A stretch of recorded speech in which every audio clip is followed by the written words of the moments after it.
Hello, hello, hello, everyone. What's up, heathens? How y'all doing?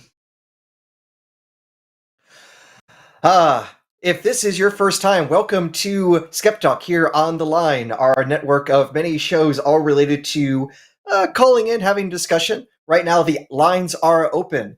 If you want to call in and tell us about your new theory of everything, how you can prove God or ghosts exist, or ghost gods. If you can prove that, we want to hear about it. Or if you think you can prove it, at least try and convince us here.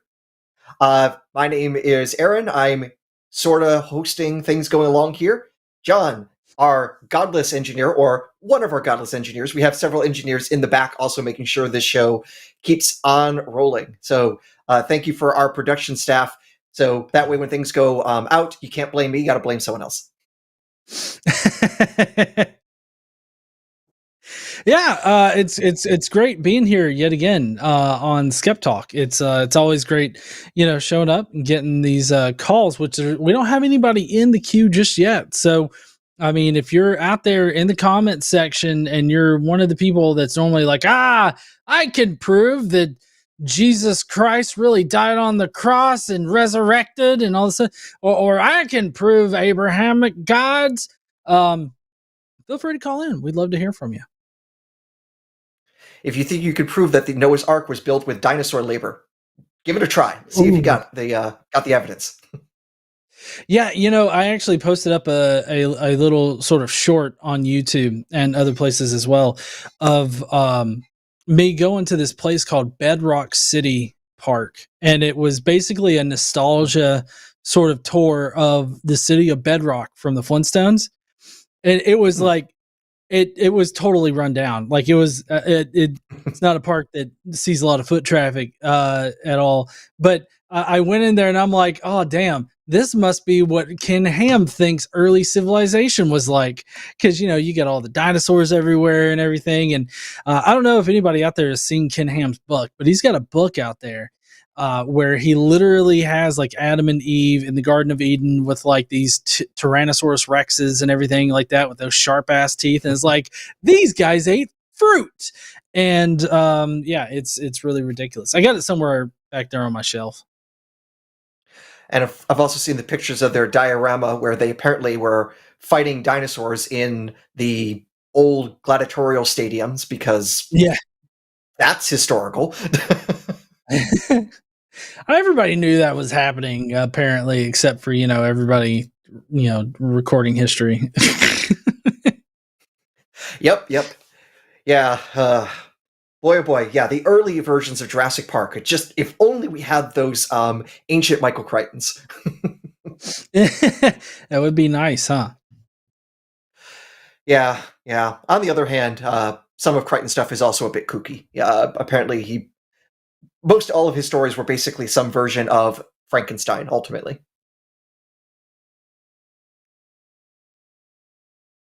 I mean, that's what Jurassic Park ultimately is, isn't it? We're not responsible enough for science, and so the monster attacks us. Yeah, no, I totally agree. Sorry, I got totally distracted by I was looking at the next call or one of the calls that are in queue here.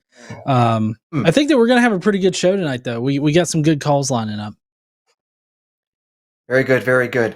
We got multiple lines, so if you want to call in, if you want to hang out, we try to prioritize, though, theist callers. So if you are coming in and you think you can show the supernatural, if you think you could at least make it plausible, let alone prove it 100%, try it out. We're going to put you towards the top of the queue and see what you got. I mean, I'm sorry. Oh, sorry, my computer's totally freaking out right now. I was I've got this one app on my computer that constantly wants to update, and for some reason, as soon as the show started, it was like, I gotta update, and it caused my screen to blank. But Damn anyways, you, you were about to Windows. say, yeah, I know, fucking Windows. Yeah, I was going to say, as you say, we have a few calls lined up, and that also includes at least one theist caller right now. So if you want, we can get ourselves started. Oh yeah, I'm totally ready.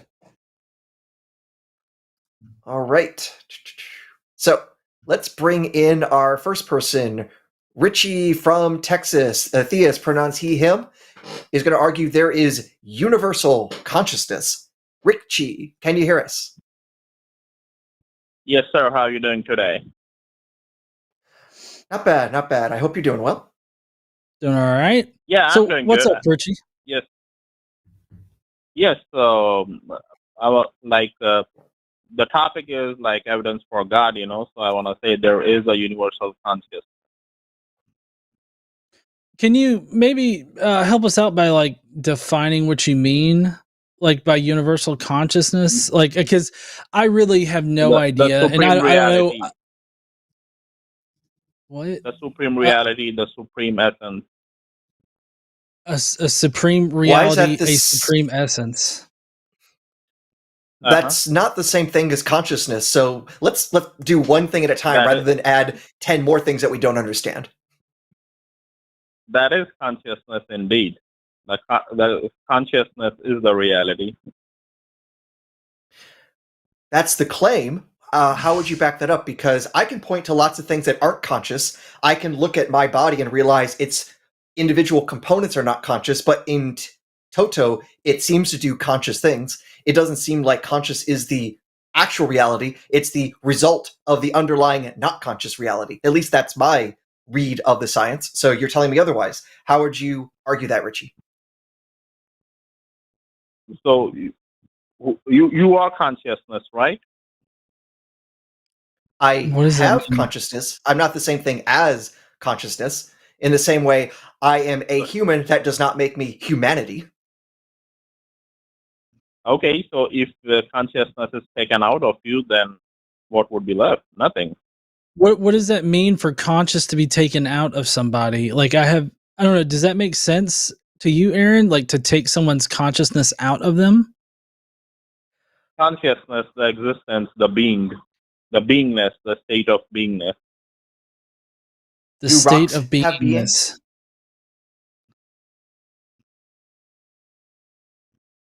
Like Richie, do rocks have being? that be- Do rocks have that existence? beingness, that beingness, that consciousness, that is the supreme reality. Yes, they do. Everything in the universe has consciousness. So I'm rocks are sorry. conscious?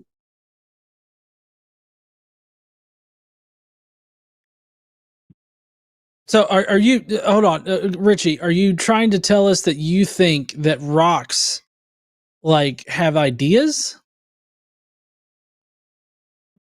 No, they don't have ideas, but they are in existence, so they have that consciousness. Well, I'm sorry. now you're How are just you different? declaring that thing you need to show. I'm sorry. Right. I'm stepping on. How are you? No, you're fine. Sorry for interrupting. I don't know what could you tell me like what differentiates consciousness from like having ideas or having thoughts or something like how are you how are you defining consciousness? The consciousness is like eternal. It That exists does not forever. help. Thoughts are like temporary. Like there are no thoughts in deep sleep. When you sleep, there are no thoughts.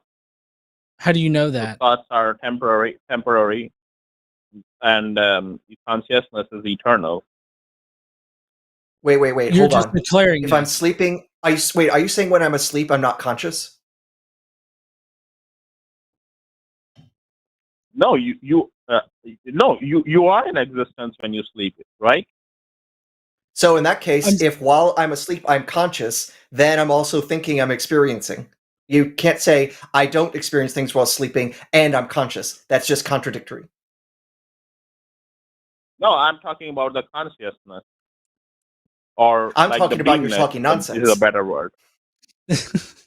Being and conscious aren't the same beingness. thing. We can have examples of being without being conscious. I pointed to rocks. Rocks exist, and as far as I can tell, rocks are not conscious. Rocks don't have experiences. Rocks don't have interesting conversations.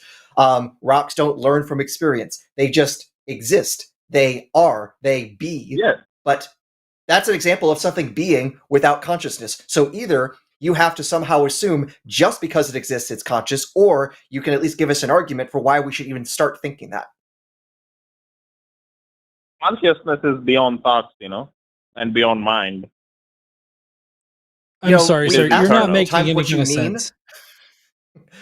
Richie, we've asked multiple times what consciousness is, and you go past any understanding. So just let's try a definition. Not what consciousness is like, what consciousness is, and how do we tell something has consciousness versus not? Okay, let me come to a definition. Okay, so consciousness is the supreme reality. Consciousness is the essence. Consciousness is the eternal substance in the universe. Consciousness is like you can say a thing which is beyond the mind and sense organs. That's Richie, what consciousness is. Richie, I understand. Yes, sir. I understand that that's what you're saying consciousness is. That is not how people understand consciousness. So to us, it comes across as you just making up a definition that works for whatever thing that you're trying to prove. So, I mean, this is, you're basically up shit creek with one paddle rowing in a circle. No, you want me to define consciousness? That's what I did. No, but you're equivocating on the word consciousness, and you're making consciousness. You're equivocating consciousness with this eternal mind that you think exists out there, along with our understanding of consciousness. Okay, so we can call it like beingness or existence, like I said before. But again, I distinguish between existence and consciousness. I can think of things that exist that are not conscious. That's like confusing rectangles and squares. Are squares examples of rectangles? Yes. What's that? That's awareness, what you're talking about. Like, are you aware? Yes.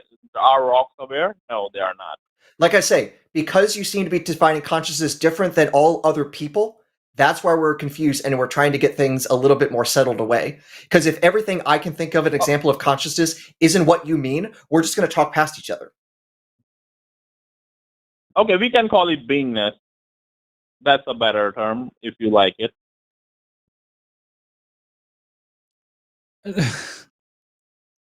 Let's try with this. let's roll with it and see where this goes. Okay. So rocks have being in that they exist. Okay. I am a being because I exist. Okay. So why are we supposing there's an ultimate being? Again, I think we're back to asking any sort of evidence for your claims. Okay. Can you repeat your question? So if we're going to accept rocks exist, I exist, how does any of that get us to the argument there is an ultimate being that we usually call God? Yes, but you exist, right? Is that correct? I'm pretty sure, yes. I'm pretty sure I exist. Okay, so you exist, but who are you? That's the ultimate question. Well, normally on the Chiron, it says what my name is. I'm Aaron. Pleasure to meet you. What does that have to do with the existence of God? No, but you are that universal consciousness. You are that. If it were, well, here's the thing. I can disprove that right now because here's the thing. If I am the universal consciousness, is John, my co-host, also universal consciousness? Yes. All right. So, and John, there is think of a random number, and I'm going to try guessing it. Well, here's the thing. We can actually test this right now. John, I need you to think of a random two-digit number. Just a random two-digit number. Tell me when you got it. I got it. Okay. Is it 98? Nope. So I did not have access to John's consciousness, so we can't be part of a universal consciousness because we're apparently not aware of each other's internal mind. So I think we disproved your God tonight, Richie. Yeah, hey Richie, No, I'm that is I'm telepathy, I'm you know. I'm thinking of What the you're same number. Can you guess a 2-digit number and see if we if we share the same consciousness? No, that's telepathy, you know. That comes in the occult sciences. But the I'm sorry. Are consciousness you is beyond refusing to everything. prove? Are you refusing to prove that we share a consciousness right now? No, there is no concept of sharing. There is only one consciousness. There is nothing which is shared or can be God divided. damn it, Richie! If we're both sharing the exact same consciousness, I'm thinking of a number. You should have access to that same fucking number if it's the same goddamn consciousness. Now, you either know the number or you don't. What fucking number am I thinking about? There is nothing to be shared in the first place. Holy shit, Richie! Oh my god. Are you Richie, basically? There is if we nothing are to the be same, shared. Richie, if we have all the same consciousness, then we are all aware of each other's thoughts. We just proved that's false. So I'm sorry, Richie, but as much as universal things can be disproven, we just did it tonight. We just disproved the existence of at least one kind of God. So, John, high five. Consciousness is beyond thought. All these comes under Beyond what? I'm sorry? the science of What does telepathy. You know, that knowing each mean? other's I'm mind. sorry. No, Richie, what does that even fucking mean for consciousness to be to be beyond thought? Like, there's no way that like what I don't even know how to distill that down to a reductio ad absurdum. Like, what Oh, in the fuck do you mean by? Can you? Okay. Yes, because here's the thing. Because Richie is saying consciousness is above and beyond thought, and it's universal, that means it also includes thought. Which means if we have universal consciousness, we're also going to have that same thought stuff as well. So again, it still fails. It still fails. Well, like I said before, it comes under the concept of telepathy. You know, you can know each other's thoughts if you master that We art. just showed we don't. The science of telepathy. John and I failed to communicate telepathically, and Richie, you also failed when you had the opportunity. So actually, what you've done tonight, Richie, is give evidence against telepathy. I'm not interested in telepathy, you know. You That's just what said my it's whole real. thing. I'm not interested in those things. I'm not interested Richie, in telepathy. you just first said telepathy is real, and we also share a universal consciousness. And all of that was just disproved live on the air with, I don't know how many watchers, but now recorded for posterity, this extremely wonderful scientific test, which I'm sure we'll write up and put in Nature. Okay.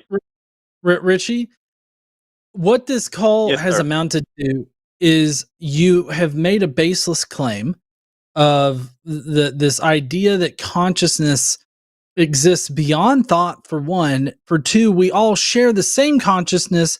And then three, we don't have access to all of the thoughts, even though we have a shared consciousness, which still getting back around is just you ad hoc claiming that this is true. Now, we need to move on to like a real caller. I'm gonna give you one last shot to actually provide some kind of evidence that your claim comports with reality in some kind of way. Do not just repeat the same claim again. I need you to provide evidence that this consciousness exists or that we all share a consciousness. You are the evidence. Holy fuck. If I am the universal consciousness, may I then come in and use my universal knowledge and tell you, Richie, universally, you're wrong.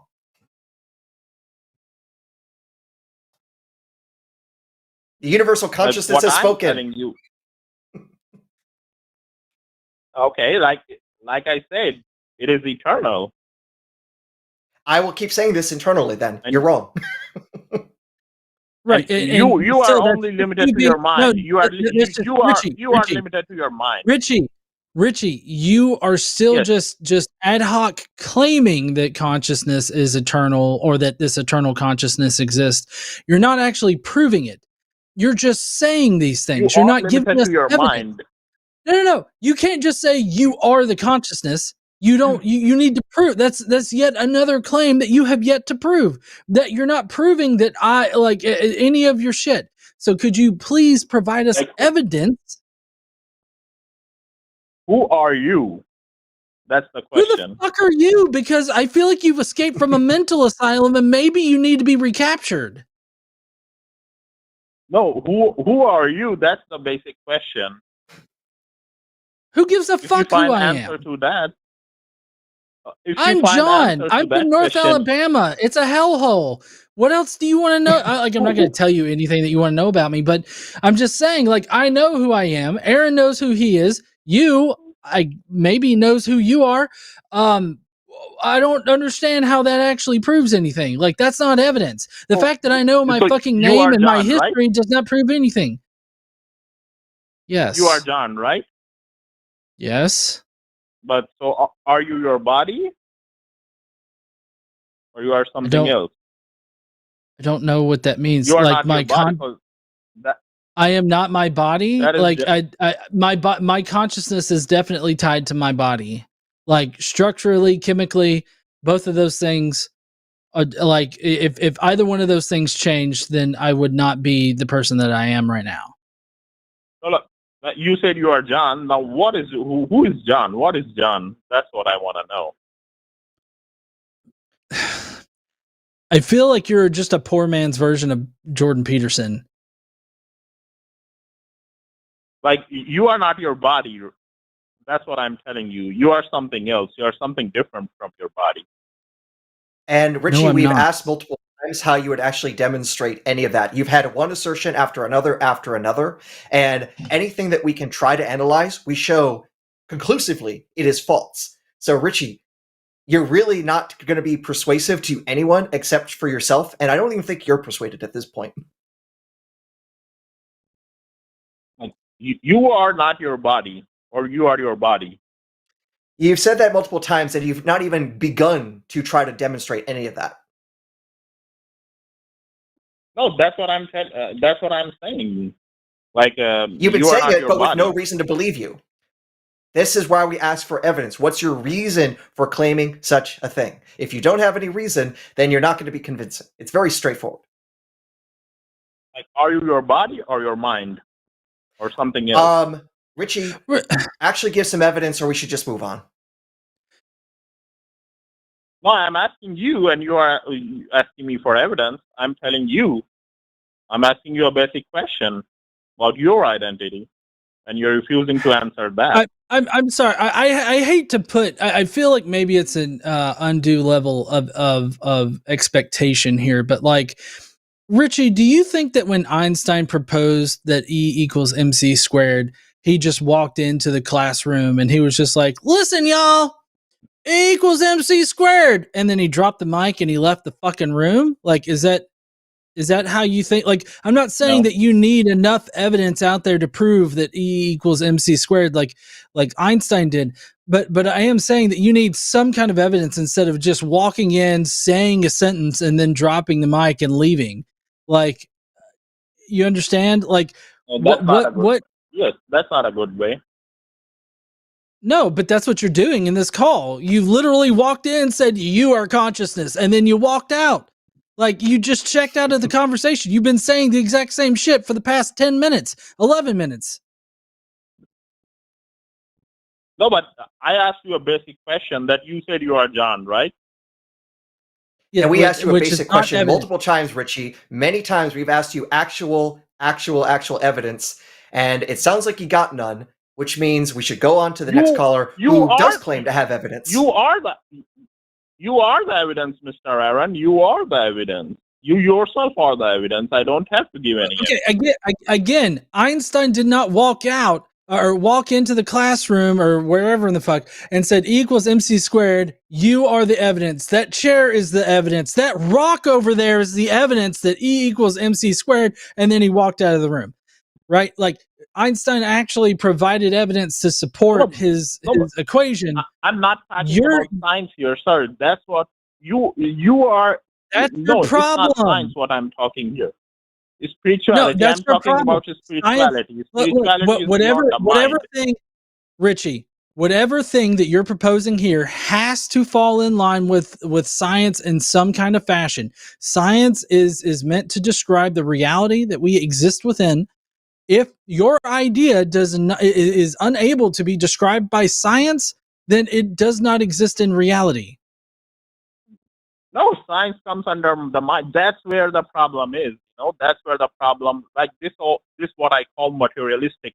Oh, Thing. okay. You So mean the thing magic. that actually works? The problem Yeah. is You you are don't tied like the to thing your that mind. actually You are works, tied- and you instead want to go with the thing where you just assert over and over again that you're right. While the actual higher consciousness beaming in here, remember, I am the universal consciousness. Universal consciousness just came in and said, "You're wrong, Richie." You are This is a limited to pretty your easy game to mind. play. If we're just going to assert shit, I can assert shit too. The only difference is I have a mute button. So if you're going to actually try and call SkepTalk and talk to skeptics, try to actually think skeptically and think what would actually convince another person rather than let me just assert whatever it is I say goes. Because guess what? It doesn't go anywhere except in circles. And I'm personally getting a little bit dizzy and I'd rather move on at this point. You have to go beyond your mind. I have, and I came back and I realized, nope, it was pretty comfortable where I was at. Thank you very much. Sorry, I dropped him. he Fair started enough. just repeating the exact same thing that he's been saying this entire fucking time. Like I say, I don't even think Richie believes it at this point because people who actually believe their stuff will actually give a justification rather than rinse and repeat. Yeah.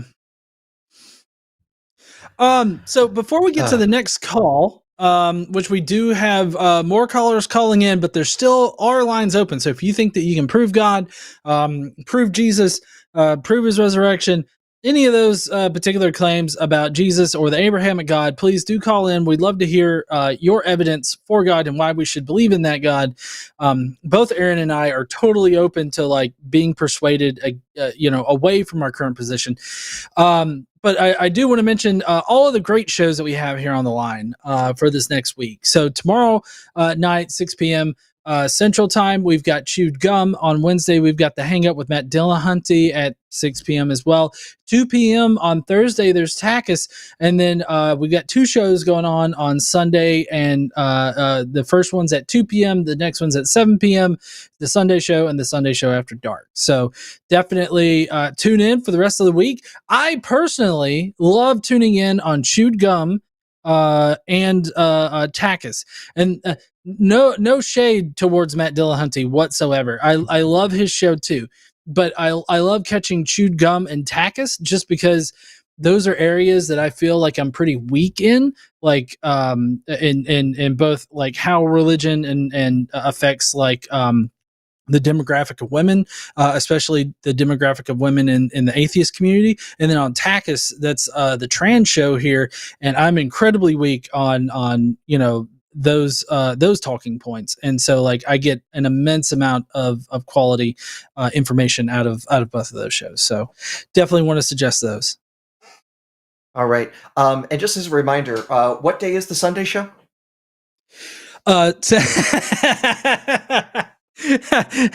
I believe that's Sunday. Ooh, okay. That's good branding. That's good branding right there. I know. All right.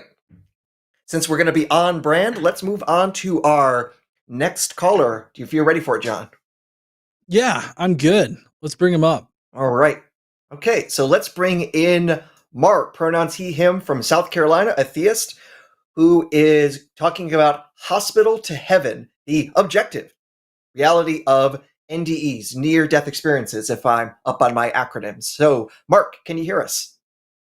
I can. All right. I think it's time for a joke. I think it's time for a joke.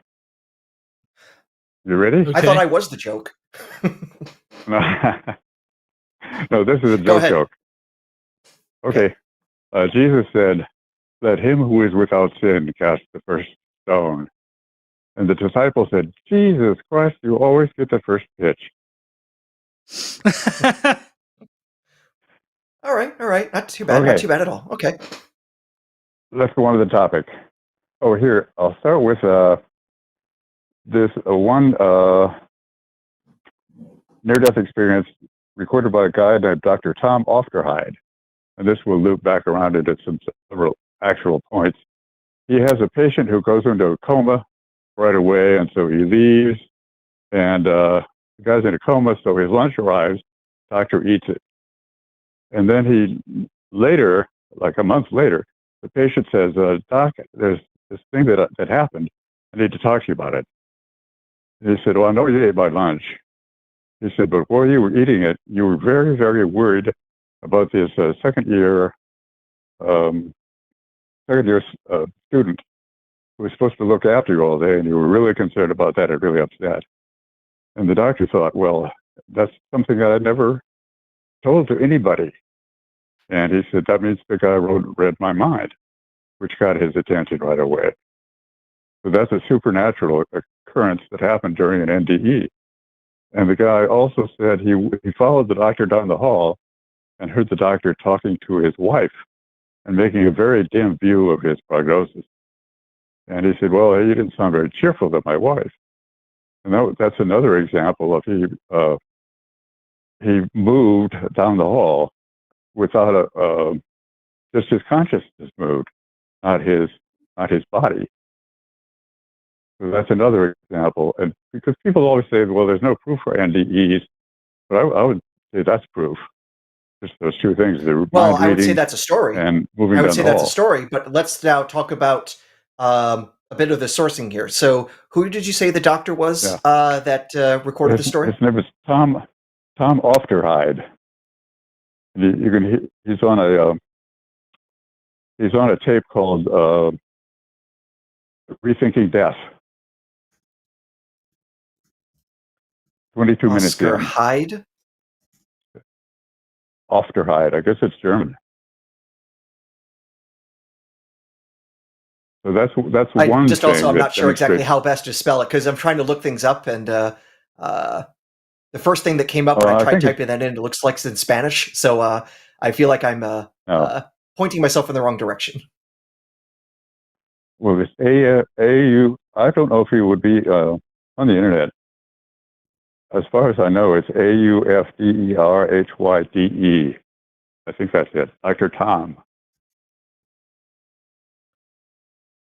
But his whole interview is in this movie or this video called Rethinking Death, put together by one of the main researchers in it, who is Parnia, Dr. Sam Parnia. But moving on. Well, before we move on, because the thing is, when it comes to stories like this, it's going to come down to what's the quality of the testimony, what's the timing of the testimony, when were things recorded, because one thing I have noticed in other cases that I have looked at is that usually the stories themselves about these things are recorded sometimes years or even a decade later, and sometimes second or third hand. So when I'm trying to get some of this info here so I can look this up carefully myself. A month after the event. About a month after the event, because the patient just couldn't believe it. And he told the doctor to close the door and then ran the story by him. Well, I mean, when was this actually recorded? That's the question, though. Not when other things were being claimed. When was the actual story recorded compared to when the event took place? A month between. When was it recorded? Not when it was talked about. When was it actually recorded and published so we can actually see the time between the actual event and what we can check? It's on video. It's in this. On video. Right. Okay. So hold on. Mark. 22 minutes in. Mark, I understand. I understand. But Mark, hold on. I just got to ask because when it comes to NDEs, there are some important questions to ask. How can you know that this occurred like during a brain death situation, or that this was an actual out of body experience as opposed to just a hallucination? And maybe, maybe he subconsciously heard some discussion at some point that contained the information that he claims to have experienced directly. How do you know that? Well, I mean, I don't know, because I was talking. I was talking, and you just kind of interrupted me, so I feel like you weren't hearing me, because I'm asking at what point, how can you know for sure that he was having an out of body experience where his consciousness or his being, his soul left his body? I would think that would include brain death or something like that. I don't see how the brain could continue on without your supposed soul, if the soul is what makes up like the person and everything like that. So it would have to occur during brain death. Otherwise, there's no way that you can know that he was actually experiencing these things out of body, or if he was just hallucinating it, like during hypoxia and like different traumas to the brain. Hallucinations and different experiences can occur. Right. So you would need to be able to figure out like exactly what denotes that he was having these experiences out of body, as opposed to just proclaiming that they were out of body experiences. Do you see where there's evidence? Yeah, sure. That's lacking. Yeah. Well, in this case, he was on his body was on the table, hooked up to a bunch of machines. His brain activity was practically nil, and he wasn't. I mean, he was in a coma. But yeah, I feel like you're not maybe understanding what I'm asking about. No, I do. When the brain is dying, and when the brain regains like oxygen and regains function, there's a point there where these hallucinations and these experiences can feel real. How do you know that these experiences happened while he was brain dead, as opposed to on either side of his brain regaining function? It was confirmed by the doctor. He knew what was in the doctor's mind, what he was thinking. No, I mean that's still anecdotal. Like, that's ad hoc. You're not actually providing evidence for those things. Like, you're just saying that was confirmed. You're not actually providing proof that they were confirmed. Well, I think the more important thing is we are getting this ultimately the thing is that we're getting this from this doctor months or years or decades after the actual event. And the problem is we also know human memory is not the most reliable, especially when it is emotionally fraught. So this is why I ask about some of the details about what things happened and when they were recorded, because when you have months or years between things, that's a long time for you to misremember or create new memories that override the previous memories, or things just get highlighted more and less. Details get lost that might also otherwise explain the oddities. This is why I'm trying to check these sorts of things a bit more carefully. So, for example, the claim that the person was completely unconscious. How well can we actually know that? In fact, when I was doing a little bit of Googling here about this person, I came across this study suggesting that actually in many cases, people that we thought were unconscious having cardiac arrest, this seems like that some fraction of them actually were still conscious and still actually had some level of awareness, even that when they were in this cardiac arrest state. Not that they were having near-death experiences, but they actually had some sort of more conscious awareness than the doctors had realized. So these are the sorts of things we need to be cautious for and actually trying to test for and checking against, rather than jumping to the supernatural spooky conclusion based on anecdote. Well, there is no other conclusion possible. Sure there is. As I mentioned, but we misremember things. That's one possible conclusion, that important details have been lost along the way. That contamination has happened so that the patient actually could hear certain things when the doctor didn't realize that they actually were being heard. These are completely prosaic possibilities that we have to at least work out against before we jump again to the only conclusion that you jump to. Well, if several rooms away, as in down the hall. But you don't know that. This is the anecdote that we have years after the fact. We're saying that we don't necessarily know that those details are reliable. It was not years. It was. When did he tell the story? Did he tell the story exactly a few days after it happened or not? Or are we actually getting the stories years after the event happened? No. Within right away. I mean, after the doctor realized that he gave an on-camera interview. You're pointing to like recordings on YouTube. Did that thing on YouTube happen a few days after the actual event or years after the event? A few days. So he rushed from the hospital to go onto YouTube and let everyone know? Say again? So he rushed from the hospital to get to YouTube and let everyone know what happened? Well, no, he's part of a study. And you just have to look which at might have happened, testimony. what, years after the actual events? Because studies don't happen in a couple of days. Well, I don't. Well, there's another strange thing about NDEs. Before we go to strange They things, we stick need in to the actually memory get the like actual nothing else. facts right. You are claiming that we have basically near instantaneous reporting of the events. And I'm saying I don't see how you have been able to demonstrate that, because all the things you're pointing to is this doctor recording things and talking about things on the internet. And I am trying to actually get a timeline down here. When did the event take place? And then when did it actually get published? I can't tell you. You can just look at the interview. That's all I can say, and see if you're convinced In other words, by that. you can't actually justify this on. claim that we have some sort of great... No, we're not moving on. Because here's the thing. If you got crappy evidence, we're going to highlight that and you're going to throw it away. Because if you're going to keep coming back and bringing back crappy evidence, thinking like you got gold, I'm not going to be able to really treat all that seriously, Mark. We're going to try to actually interrogate these things as carefully as we can and see, does it actually hold up to scrutiny? If your arguments can hold up to scrutiny, you should drop them. And if the only thing you can do is run away, that makes you an intellectual coward. And I'm trying to think more highly of you, Mark. I'm trying. So let us try to properly interrogate this claim, okay?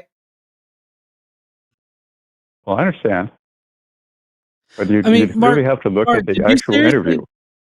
Well, no, but I really don't care. No, Mark, I'm just going to tell you right now, I really don't care about like anecdotal evidence. And some guy went on a YouTube interview about some bullshit. Did you really just sit there and hope to drop like, oh yeah, this one guy on this one video I saw years ago said that he had an out of body experience and it was an NDE. Therefore, God, maybe? Like, are you trying to prove God? I don't even know if you're trying to prove God. No. No, you're just trying to prove that the spiritual exists. Like, what are you trying to do here? There were supernatural events. Reading somebody's mind and being able to hear in another part of the building. I mean, even John McClane can hear in another part of the building through the air vents. But I mean, just because you can hear in another part of it, like that's another thing. Like you say that he was in another room, and all of these rooms are connected by air vents. Why couldn't he have just subconsciously picked up on the conversation through the air vents? Like that's a totally plausible like thing. And you another thing is I'm going to keep harping on this because I found the video. I found the video. Okay. So the video itself is from 5 years ago. It's from 2019, and the video itself says this is from a talk from 2019. And just scrolling through the video, jumping through right now, and it has subtitles in Spanish, and I'm putting up the English subtitles as well. Apparently, this event took place in 1980. So we're not talking a couple of months between the event and this. We are talking about 3 decades. Mark, you got to try harder with your sources. 30 years for memory to change is almost guaranteed. I would. This is actually something studied very thoroughly. If you're familiar, for example, with the work of Elizabeth Loftus, who's been researching false memories, implanted memories, things like that, how we actually change our memories over time, even in really emotionally traumatic events and things like that, that these are actually far more malleable than you think, and that they tend to become more malleable the more you actually think about those old memories. Given 30-ish years, if I'm quickly scanning through this video and reading it right, that's plenty of time for important details to be lost and then the supernatural aspects to be highlighted, even if the doctor is completely honest. And I'm not trying to say that he's being dishonest. I'm saying the fact that we are talking about what he says years and years and years after the fact does not make it all that reliable. This is an anecdote. From a doctor, yes, but nonetheless an anecdote. Yes, with NDEs, that's all you're going to have. Because they are but here's the thing, singularly you could actually do better than that, and there have been attempted studies of doing just that. It's just that they fail to actually show the results that are wanted. For example, here's something that could be done, has been attempted, but for whatever reason, just never actually getting the results published. Go to a hospital and at the places where you would have patients undergoing cardiac arrest or things where they're going to be losing consciousness, in the ceiling, put a single playing card. And change the playing card every day or every time there's a new patient coming in. So that way, no one knows what the card is. And if you were just to randomly guess, there'd only be a 1 in 52 chance. If the person is undergoing an NDE and they are rising out of their body, rising through the roof, they should then be able to see that playing card, see what that playing card is, and report it. And if they can actually report that back better than what you would expect from chance, that would actually be objective evidence for NDEs. That would show out-of-body experience. And guess what? That has never actually worked. There's one rather famous experiment in which the woman who's had an NDE went through the ceiling and returned to her body. And they said, "Oh, we don't believe it." She said, "Well, look on the top of your ceiling fan." She says, "On the top of it, there's a red sticker, and here's what it said on it." And she was correct. There are a lot. And guess what? These again are anecdotes told years and years and years later. I'm talking about a carefully controlled, randomized study to actually account for all of those issues. And those studies fail to actually report back the success of NDEs. That's an objective test, and NDEs have failed to been able to produce such experimental results. Instead, you get nothing but anecdotes. Anecdotes told it decades later, sometimes second or third hand. Well, that's all you can get. Well, I mean, what are you going to do to get it to ever? Then your argument and your evidence is crap. And I'm sorry, Mark, that's what you're stuck with. You're stuck with crap evidence because all the attempts to get good evidence fail. That's what you expect from hypotheses that are probably not true. Well, how can you get a repeat? You're going to say, "Well, let me almost kill you again and see what happens." What? Mark, what did I just say is an objective way of testing it? I just gave you a method, and it's something that has been attempted. It's just that the researchers who have done that have never published results that are actually indicative of NDEs using the playing card method I just mentioned. I'm not making up this strategy either. This is something other people have set up and tried to do, but they, for whatever reason, have failed to actually show that working. And that's an objective way of doing it. Why is it that the objective ways fail to show the truth of NDEs, and all we get are the crappy things? Well, I would say that the sticker on the ceiling fan is proof. But we don't have that. We have anecdotes of that told years later, just like you did with this case of this other doctor with the German name Offenheide. When I checked, it looks like he's an American. He just has a German name. But nonetheless, it looks like what happened to him, or what he reports happened on the order of 30 years in the past. This is not a good, well-recorded instance with contemporaneous note-taking and things like that. This is one guy's anecdote decades later. This is not how you try to prove the supernatural when there are other much better ways like the ones I had mentioned. The fact that those methods have failed to actually come to fruition should tell you that what is going on here is probably something other than the supernatural, because I can give you plausible naturalistic explanations for these things, especially misremembering things. And when the objective methods don't turn out things are true, that's exactly what you expect if what you're looking for isn't actually there. Well, these events are so extraordinary. It would stick in the mind. Somebody reading my mind, I would remember that. Is not. Doing me a half a building away, I would remember that. These are not, gray areas. Are extraordinary. The evidence is not. The timing of the reports is not extraordinary. It is decades after where we know memory will fail us. And we know this because this is actually something very carefully studied over decades by many, many researchers, knowing that indeed human memory is quite fallible. It's one of the reasons we probably believe these sorts of crazy things, because our memory is so easily influenced over time. Well, all I can do is disagree. These events are so singular. Well, actually, there's something else you could do, Mark. One thing you could do, Mark, is... Mark, here's the thing, though. What you could do is look into the research I mentioned about how memory changes over time, how it's actually more fallible. Maybe you can go in there and find some sort of flaw with that would actually show that these sorts of reports aren't going to be influenced in that sort of way. That's something you actually could do that could actually be scientific. Okay, well, let me tell you just about the reputation for near-death experience memories. They're Well, so hold on, vivid. I actually just showed That you, Mark. I just they're showed you're actually pretty shit verbatim at doing that. after You decades. gave me a report 30 years after the event, and you did not know that until I looked it up for you. So you can't actually tell me about the reputation because you failed to do your due diligence. So no, you can't actually justify the reputation because I figured out that your reputable source is actually not all that good. And you didn't know that because you didn't check. Mark, well, then I guess I'm on the wrong show.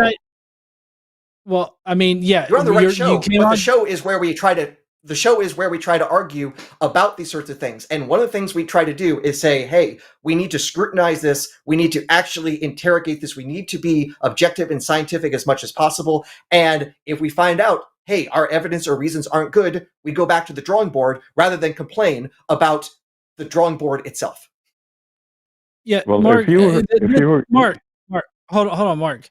You came onto a show where you have two people with advanced science degrees, and you expect to come on here with some kind of bullshit like, oh, well, I just believe these wild ass claims, like, oh, these are so impact.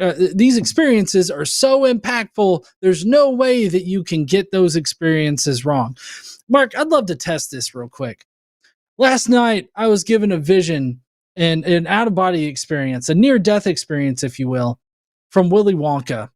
And he told me that I am to inherit his magical chocolate factory. Do you believe me? No. I mean, this happened last night, right? This is an There's experience. No corroboration. Like, where's your corroboration? Well, the doctor and the patient. Oh, I've got my wife, and I got my wife, and I can get you. I can get you my friend that I immediately told it to in the middle of the night at 3:14 in the morning. Like, you don't remember that kind of shit, Mark, unless it actually happened. 3:14 a.m. in the morning, I woke up from my Willy Wonka dream where I'm going to get a chocolate factory. I called my best friend and I told my wife. They're both corroborating that I had this out-of-body, near-death experience. Why don't you believe that I am now the proprietor of a magic chocolate factory?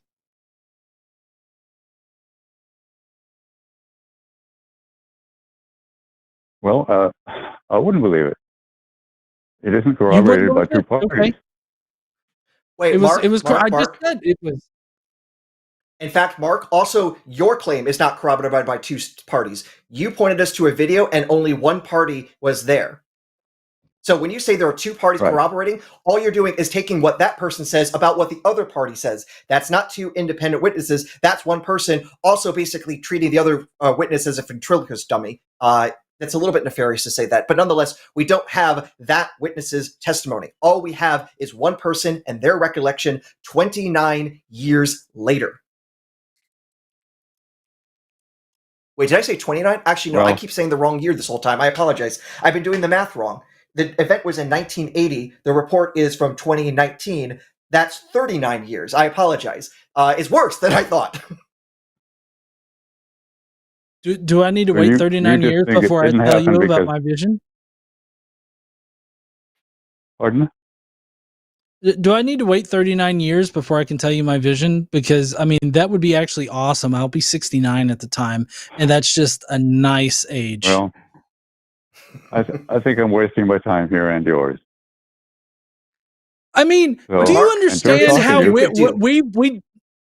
Mark, do you understand how ridiculous your claims seem in light of my Willy Wonka dream? Like, you could literally be telling me that Willy Wonka came to you or came to your friend or whoever in the fuck you saw on YouTube and said that they were going to get a magical mansion in the sky that produces magical candies. You understand that nothing that you have said has actually proven that any of the NDEs that you're talking about actually comport with reality. It's just as real as my magical candy factory. Well, if I got his patient on record too, then you would just say, "Oh, that was a long time ago." And you would find another way to discount it. Well, here's the thing, Mark. If we actually had contemporaneous evidence, that would actually be better than what you've provided so far. And if you had better evidence, then we would have to investigate more carefully about what's going on here. But you don't have better evidence. You have the worst evidence you could possibly find. One person remembering something from effectively a lifetime ago. Something that is that the vivid. worst, the lowest, the crappiest evidence you could come up with. And again, Mark, look into the research about the fallibility of human memory.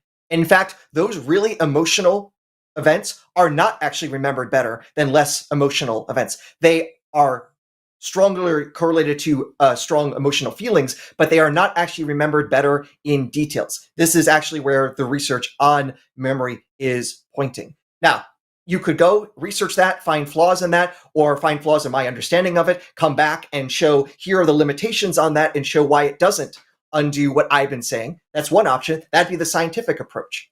The other one is what you do and bitch and moan that we're not accepting a crappy anecdote 39 years later. Okay. But I know that whatever I brought back, it would not suffice. So if you brought back better evidence, it'd be better evidence. If all you have is the crappiest evidence, then I'm sorry, that's a you problem, not a me problem. Well, I've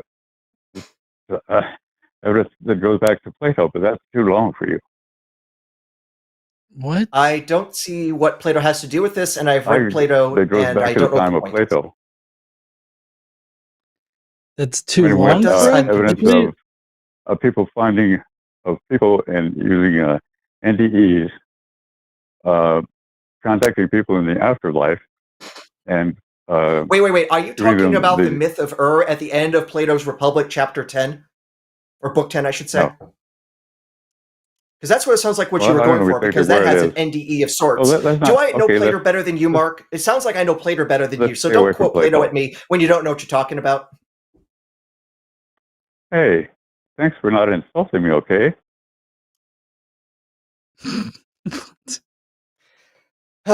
Mark, maybe you did call the wrong show. I don't know. Let's just sign off here. Good night, guys. All right. Bye, Mark. Call him when you got better evidence, please. I mean, like, did he seriously call in and expect to just give some shitty anecdotal evidence and be like, yeah, the afterlife exists? Like, I feel like that's exactly what he expected. Like, does that normally work, like, on some people? It works on those who want to be convinced. Yeah.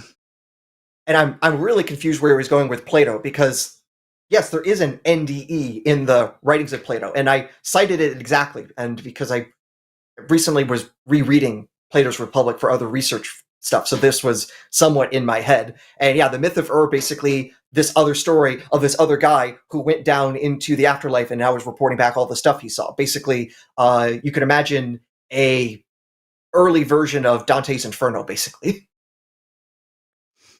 That sounds like what Mark was going at, but since I actually know what Plato was talking about and Mark didn't, it was really hard to tell what he was trying to get at. So, yeah.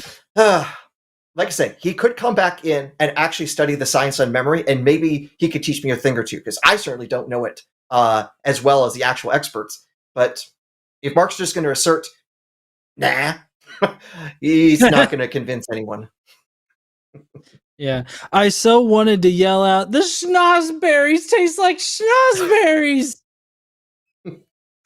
If I can also give an anecdote for myself, I have had dreams of Willy Wonka when I was a kid. I specifically remember this little anecdote for myself. Now, which also means you need to take it with a grain of salt because of everything I said about memory. But the memory I have was little Aaron, maybe 5 or 6 year old, fell through the ice on the river that my house was by. Fortunately, my father was there, pulled me out of the water, pretty much quickly. It was never more than like waist deep, so I was never in like grave danger, but still, little kid falling through the ice. That's the scariest feeling in the world. And that night, I went to bed and I had a dream where the roles were reversed. It wasn't me stuck in the ice. It was Gene Wilder as Willy Wonka, stuck in the exact same ice hole, the exact same situation. And if you want proof of that, I was there in my dream, and so was my dad in that dream. Therefore, that's 2 witnesses to Willy Wonka stuck in the river behind my house. There you go. Proof of Willy Wonka, and that Gene Wilder is haunting my dreams. All right. Do you have a preference for which one we take next? So both have been waiting about the same amount of time. I think we go with our theist first, unless you want to override me on that. No. I'm good with the theist. All right. So let us bring on the man, the legend, the boatman himself. It is Noah from Tennessee, he, him pronouns, and wants to talk about Exodus, chapter 13, verse 15. Very specific. Noah, can you hear us? Yes, I can hear you. How are you guys doing? Doing all right. How are you? Good. I'm good. Thank you for asking. Yeah, I'll be quick. I won't waste much of y'all's time. Exodus 13:15 reads, and I quote, "For when Pharaoh stubbornly refused to let us go, the Lord killed all the firstborn in the land of Egypt, both the firstborn of man and the firstborn of animals. Therefore I sacrificed to the Lord all the males that first opened the womb, but all the firstborn of my sons I redeem." Now, when I spoke to the host, they said neither of you guys are biblical scholars, so I'm sorry if I called in just to waste time. I was just curious, do you think that an accurate interpretation of this is it means that the firstborn sons are to be sacrificed? Because I was curious about that. So I'm looking at a few different versions of this right now, so I don't know which exact translation you're using. So I'm just very quickly looking at the NASAB, where it talks about, therefore I sacrifice to the Lord the males, the first offspring of every room. And Lord, in that case, would that be Adonai or would that be Yahweh? Let me actually look at the Hebrew, because I forget when that's capitalized which is which. Sorry, I have not memorized the Hebrew of the book yet. It is Yahweh is being the word there for Lord. So I sacrifice to Yahweh. So this could be a... There's some textual things we might need to worry about here, but nonetheless, it looks like the firstborn of the Egyptians are being sacrificed as offerings to the God Most High, which obviously does not make my moral sense feel great, but I'm not sure what you were trying to get at, Noah. What was the question again? I'm a little confused what you were wanting to ask about. No, you pretty much answered it. Yeah, it means that, kill the firstborn as an offering to God. That was really all I had. I've been reading. I just started reading my Bible, so I've got like notes throughout and such. But yeah, I was curious if that was what it meant. I had heard about. I mean, I think most people know about like the flood and Abraham killing Isaac and other things like that. But I had never heard of that passage. I was just curious if that was what it meant, was to kill the firstborn as an offering to God. So yeah, you answered my question. Thank you so much, man. I appreciate it. Okay. And just I'm quickly looking at the details. So I was. So one thing that might be a little bit confusing. So it is worth highlighting. I am not an expert in Hebrew, but very quickly. So the word here that is being translated as sacrifice is tzava, and this tzava. Sorry, need to pronounce that well. But in this form, it could mean either slaughter or sacrifice. It has both of those meanings, and the way that this verb is being used, it would normally mean slaughter for sacrifice. Okay, so yeah, it is not just there are different Hebrew terms for different kinds of sacrifices. So an olah is where you have a burnt offering to God, but this one is a basically dash them to pieces sort of offering. It's not like either is pleasant, but this one obviously sounds even more gruesome. No, I mean, it's gruesome either way for sure, but yeah, that's okay. Yeah, man, that's really all I have for you guys. I just so happened to be reading my Bible, and I saw the notification for the show. I was like, well, these guys are intelligent. They've done more research than me. Let's see what they have to say. So if you guys have any questions or anything, I'm all ears, but I won't take up any more of your time. I know there was someone else waiting for a call. I'm wondering, how does this affect... Oh, sorry, go ahead. No, you go ahead. You got a good path. Go for it. Okay, I was just kind of wondering, how does this affect your faith? Because I mean, I see that you're a theist calling in. Are you a theist of the Abrahamic persuasion, or are you some other kind of theist? No, man, No, thank you for asking. I actually, I called in a while ago. I spoke to Forrest Valkine, Dr. Rob Palmer.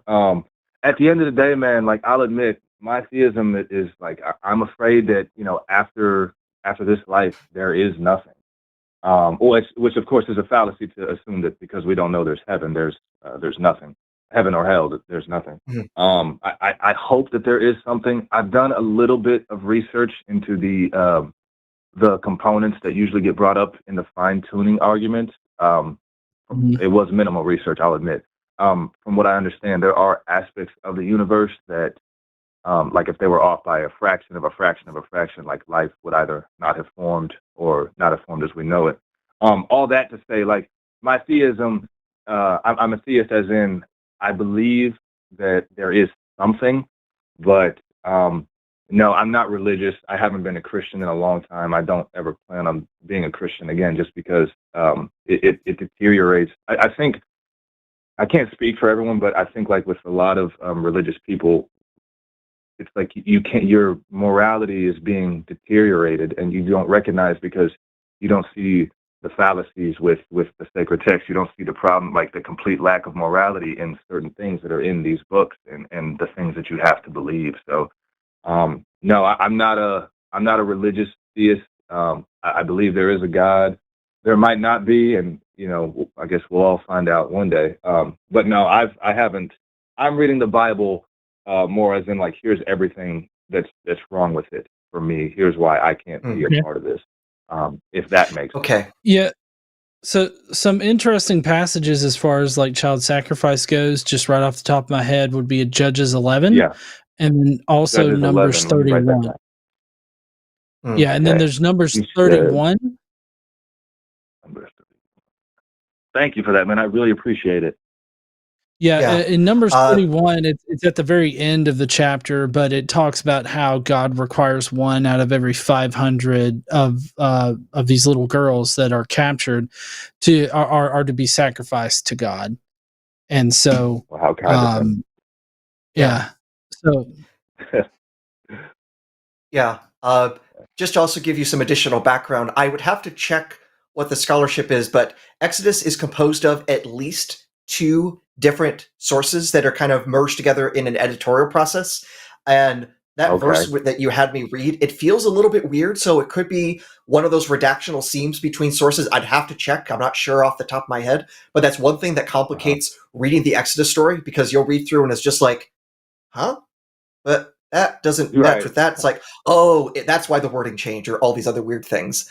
So that's one thing that complicates it. But also, you are focusing on the last of the 10 plagues, and it's probably good to back up to the prologue to that in Exodus 7, where God basically says that he is going to harden Pharaoh's heart so that he can multiply the signs and wonders in Egypt. So basically, I'm going to make it so Pharaoh cannot refuse to relent, so that way I can maximize all my flexing, which leads to death and destruction. So it is, a big fuck you to free will, and definitely a fuck you to the Egyptians in the worst possible way. And it is at least inconsistent with my perception of an all good being. I literally had more or less, one of the notes I have in there earlier. It's like he intentionally went out of his way to make this human being even more cruel.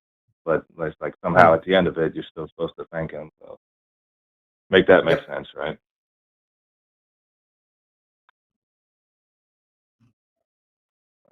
All right. Well, was that that's all? All I have for you guys. Yeah, okay. That's all I got for you guys. I appreciate y'all's time. Thank you so much for what y'all do and for taking the call. Glad we could help. Yep.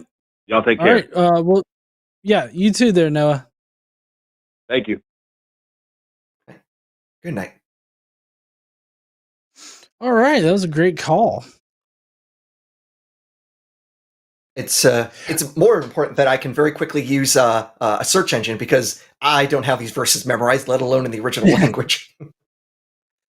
No, yeah, I was kind of curious as to whether or not he actually was a theist, reading, that he was wanting to talk about that, because it's like the theist is wanting to talk about a verse that seems to directly call for the sacrifice of children. I don't know.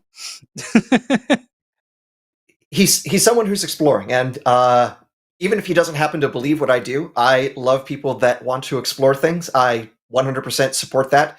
Curiosity first. Yep. Agreed. All right. So you want to go ahead and take the next caller? Sure thing. All right. Yeah. So we got Charlie calling in from the United Kingdom. Pronouns they, them. They are an agnostic and want to say something that humans can't know everything, so maybe there is a God. Sounds a lot like agnosticism, doesn't it? Charlie, can you hear us? Mhm. I can hear you. Thank you very much. Is there All right, a delay? thank you for calling in. Yeah, it takes a while to get the signal over the pond. Yeah, sorry about that. I happen to live in the wrong country, apparently. Well, you speak the King's English, Well, so I don't think that's too much of a problem. I really don't. I am absolutely 100% nowhere near an RP speaker. I'm sorry, linguistics term, because I am a linguist. Cool.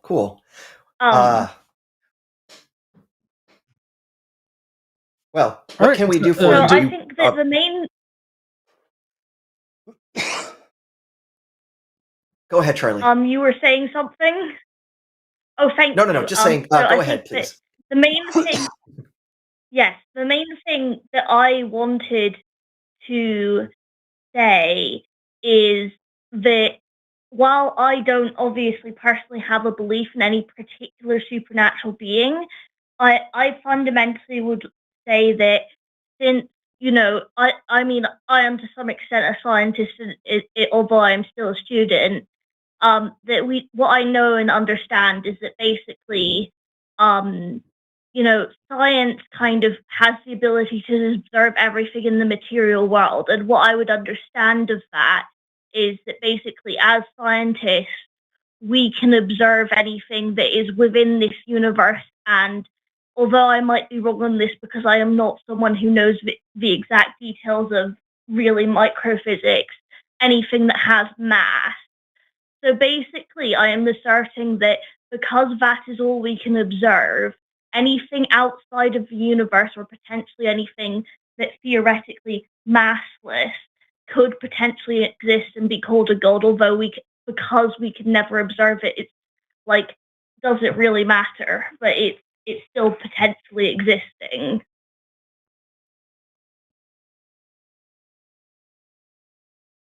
I know it's a bit stupid and silly. No. John, please go ahead. I don't think it's...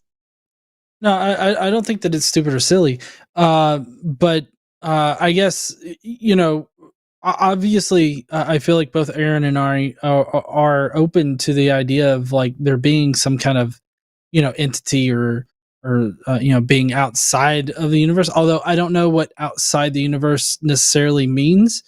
I know at least myself, I classify myself as an agnostic atheist. So like, while I don't know everything and I don't know what could be possible out there, or I don't know what's plausible or anything like that, I don't see any reason to believe in it. So like I guess I take a much softer approach than normal hard atheists, or I say normal hard atheists, than hard atheists, in that I'm open to there being a possibility of God. I just don't see anything that directly indicates that one does exist. I guess then that we just agree, and I might have made a pointless call. I don't think pointless. Not at all. No, I don't think it's pointless. You. I think it's just with the way the title was phrased, I'm like, this is a point I want to bring up. It's also the thing that tries to keep me humble, in that I obviously have what I think is a pretty strong position about the non-existence of God, but always leaving the possibility that I'm wrong and can be convinced otherwise. So there is a bit of argument where you know enough to call it knowledge. If we ever say it's possible that you're wrong, therefore you can't know, that gets that could become so absurd, and where we can't even say that I have a cat. I could be completely wrong that there's a cat in my apartment, or I could be wrong that the Earth is round because maybe that I just have really weird vision and everyone has been lying to me. At some point, it's just like, okay, this is just too implausible. The evidence is strong enough to say, all right, I can say I know a thing. I know I have a cat. I believe it's the best cat in the world, but I know it at least exists. Yeah, no, I think I get where you're coming from, because I feel like with the kind of argument I was making, it was very much just very philosophical of, well, this is what the limits of what we know from science, therefore, if we define God as something outside science, this is therefore possible. Well, I don't know. I mean, I kind of feel like science, like the main goal of science is to describe reality and describe, the reality as accurately as we can. So, like, I mean, if you're gonna constantly define God, or this being as being outside of reality, then science would never be able to describe it.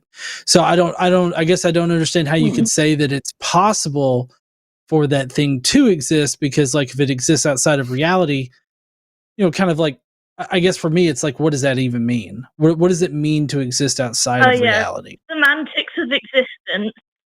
I guess I feel like I'm saying I agree too much for this to be interesting. All right, let's try to find something we disagree on. Ooh. What? All right, Charlie. What are your feelings of the Irish? Because no, I'm leaning to violence. I'm gonna stop. I was gonna say I respect my cousins. All right. Okay, I bring that up just because, and I say that because my last name is supposed to be Irish in origin.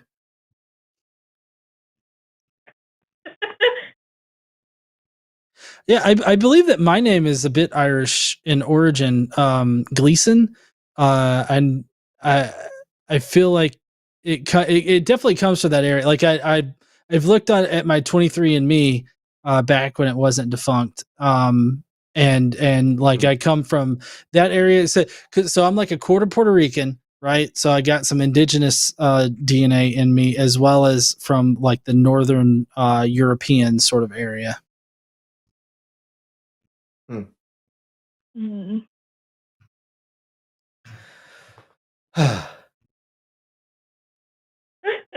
My brain went to the wrong place. Okay. I was going to say, it's been lovely talking, but I'm sure that there are other more interesting discussions to be had, so I'll probably hang up.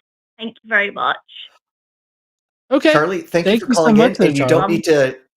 Yeah, and you don't need to deprecate yourself, Charlie. We're very happy that you called in, and we've been very happy to talk with you, and we'd love to hear from you again in the future. Oh, thank you very much, and good night. Or good morning, since it's Matt here. Oh, yes, it is, yes. Bye-bye. All right. Well, I believe that's all the calls that we have for tonight. Yeah, I mean, we did have a few other calls lined up, but they seem to have dropped off. Do you want me to reopen the lines? I don't know. What do you think, Aaron? Do you want to reopen lines? I'm happy to see if there's some other last minute people want to come in. I'm going to note that we had a poll from the audience, the chat audience. The question was, how do you fit God into the universe? Now, a strong majority said that they don't, but a good 31% said the happy Zen bunny apocalypse is how they fit God into the universe. But most importantly, 3% said they would call and explain. So if we look at the chat, take 3% of that, they say they want to call in and tell us what's what, and poo-poo the bunny apocalypse people. I probably also should say poo-poo and bunnies. Morgan, if you want to open up the lines, we could see if we can get a couple more in. At least one, I would hope. I'm checking with the screener. Okay.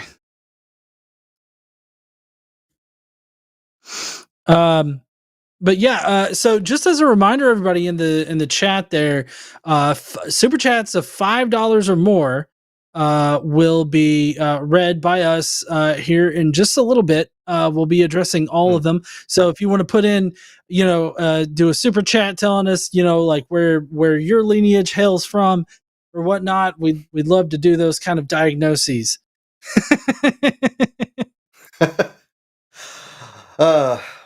Unfortunately, you don't want to diagnose me because you'd come back and say there is at least a screw loose.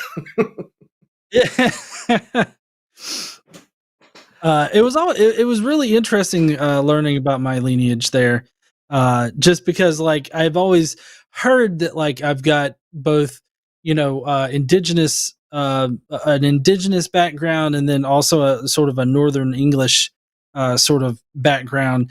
But to see that like in a DNA profile, I don't know how accurate it is, but it was like, oh, okay, yeah, that's what I've heard like all my life.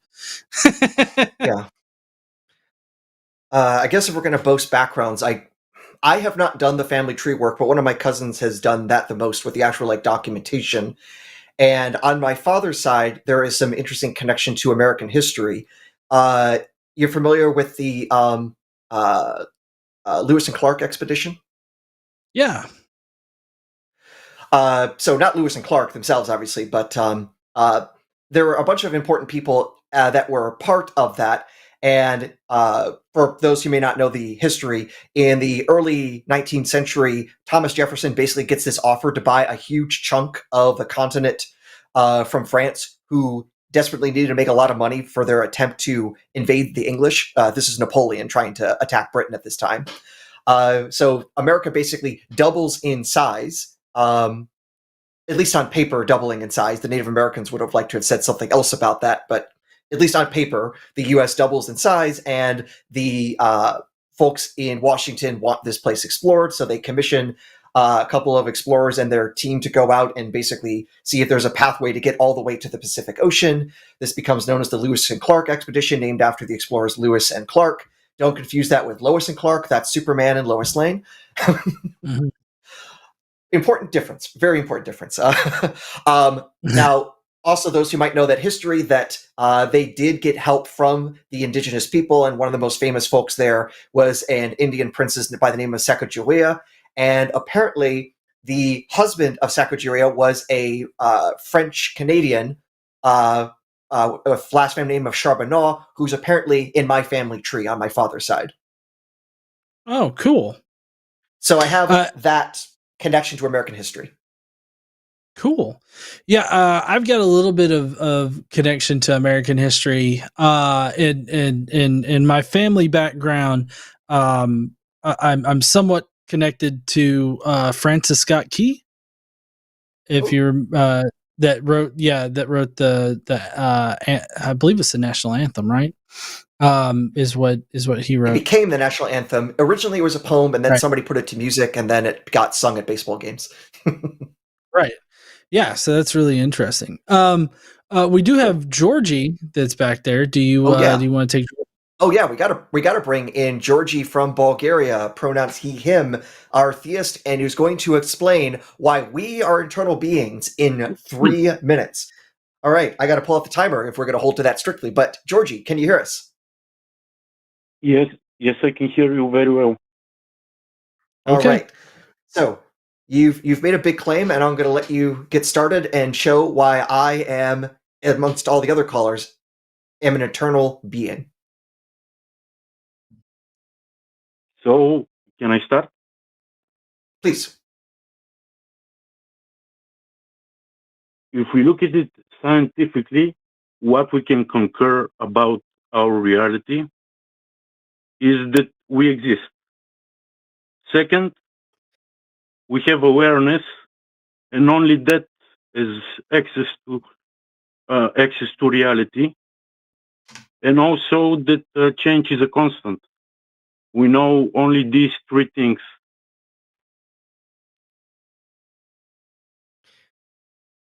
Can you hear me? I would like to claim I know more things, but those are things that I think we agree on, that I exist, I experience things, but where does the eternity come into this? Because if we talk about all I can experience, I don't experience things infinitely into the past. My existence seems to be very finite in the past. I can't remember anything before the early 1980s. Let me make myself clear on the second part. All we have access to is awareness.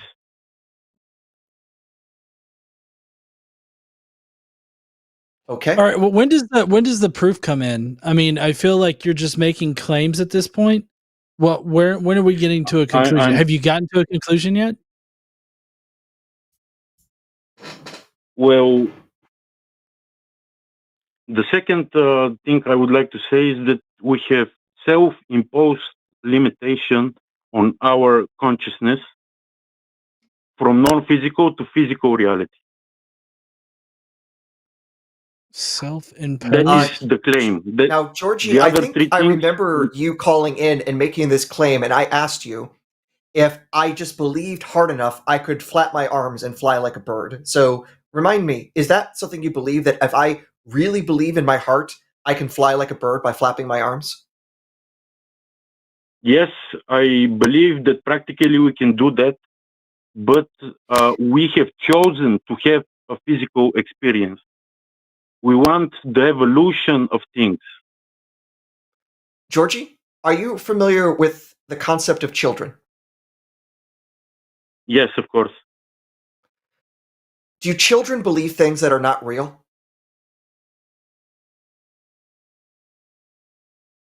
Probably Santa and these kinds of things. I bring this up because there are all sorts of unfortunate stories of children who think Power Rangers are real or Superman are real and end up doing very dangerous things and getting themselves hurt or killed because of those beliefs. Those children did not seem to be internally imposing gravity onto themselves when they jumped off a wall or higher things, thinking they could fly like Superman.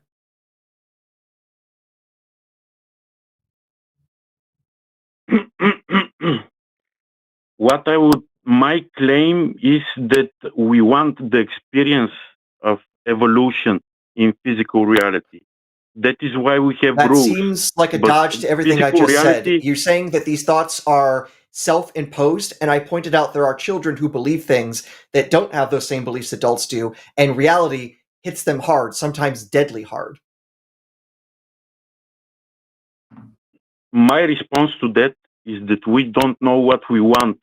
From a higher perspective, we want the evolution of ideas and physical reality.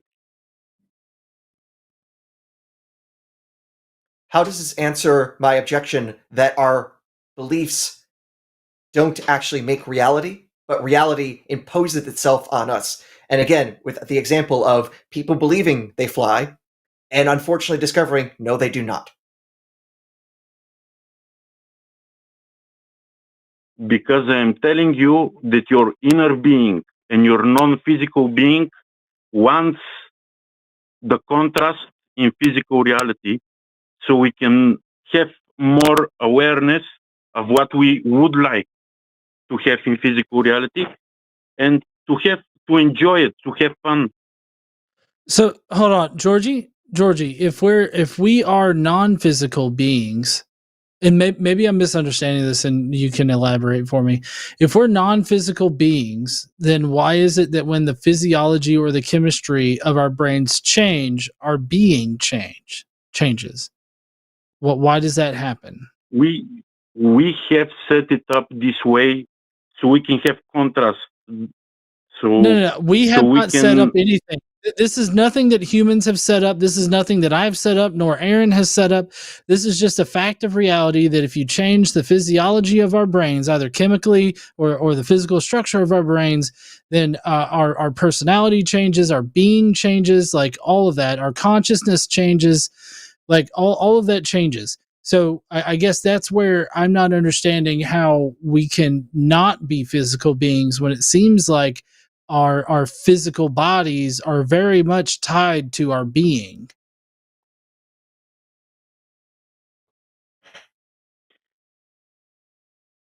Let me unpack that. So the first three things I told you is what we can concur about physical reality. So we cannot say for sure if this reality is not a dream. I'm sorry, this comes across as hard solipsism now, and that's not of any benefit Probably. to I don't know. anybody in our. No, I'm just saying, like, this is not any kind of benefit to anybody in a conversation. Like, who cares whether or not, like, we're in one massive, like, simulation or dream or however you want to mention it. We're all presented with this reality that we're having to interact with. I'm having to interact with you as a caller. I interact with Aaron on a near daily basis. Like, we're all interacting in this reality, in this shared dream, if you want to reference it as a dream. The fact of whether or not it's a dream doesn't help us with the conversation that we're having right now. So, like, I feel personally that it's pretty pointless to bring up, like, the problem of hard solipsism. Well, by definition, existence has to exist, and things that don't exist do not exist. So that means that each moment is a parallel, simultaneous reality. That is just a non sequitur up the highest magnitude. Nothing followed from what you just said.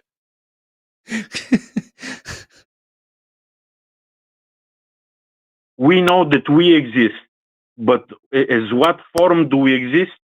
We can change that.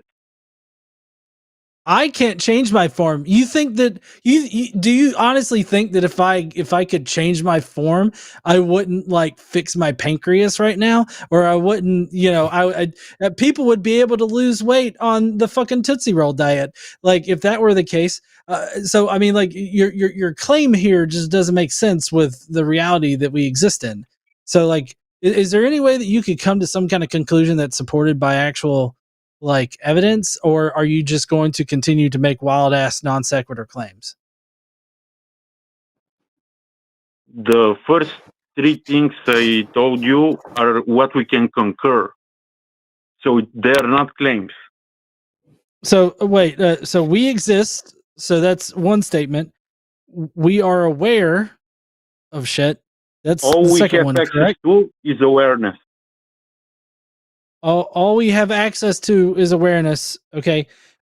Change is constant, or is that? Sorry, I can't even read my own handwriting here. Change is a constant. Yes. Change is a constant, which I feel like is an oxymoron.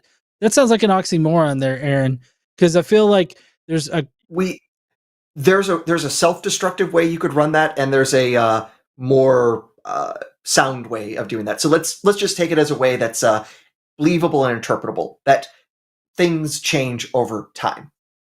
Let's accept that at least is consistent with my senses that not everything is constantly static.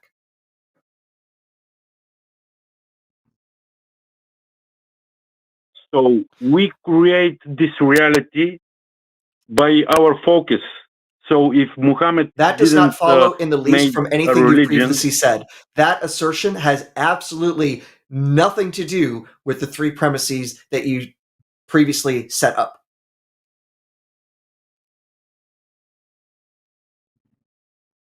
I would like to say is that what is an overwhelming truth is that all of us want to feel good, want to have fun, want to party whenever we like, and we want to feel good. That is a truth of itself. I can guarantee you that there are Mormons out there that do not want to have a good time like that. Like, I mean, I would also point out that might be what many people do want, but then also reality comes along, smacks us in the face, and we don't get those things that we want. Again, kind of suggesting there's something out there that doesn't conform to our desires. In fact, if we go by just our desires, irrespective of what we want the consequences to be, we end up living pretty terrible lives. I agree, but it's the level of focus that determines what reality we experience. So we have poisonous snakes in our reality, but in another reality, we don't age, we don't need to eat or drink food. Georgie, but... in another reality, I have my fucking magical chocolate factory and I'm not a diabetic. Like, I mean, I could come up with any fucking like weird thing as another in another reality, the world is ruled by chocolate T-Rexes. In another reality, Donald Trump isn't president. Like, I mean, I could come up with so many different fucking things here. That's another reality. That's just another speculative claim. I have no idea how this actually connects like to anything that you're trying to prove, especially why we are eternal beings. Like, you haven't actually established that. You've just given us some statements, like statements that don't lead to a conclusion, that they in no way syllogistically come to like supporting a conclusion. Is there any way that we could build upon the bullshit that you've already presented to us and come to the conclusion of, you know, we are eternal beings? Without contrast, we cannot experience neither good or bad. So if we want to feel good most of the time, sometimes there has to be contrast.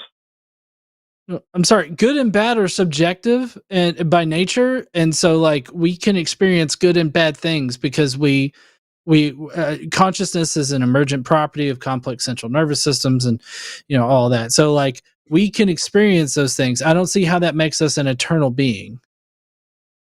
And on top of that, some people come into this world and live short, painful, suffering lives for the few minutes that they're actually alive. There are infants that are born into this world that just know nothing but suffering as they are just desperately trying to breathe air, but their lungs have not fully formed, and they die painfully in those cases. So no, there are unfortunately cases where there is nothing but suffering.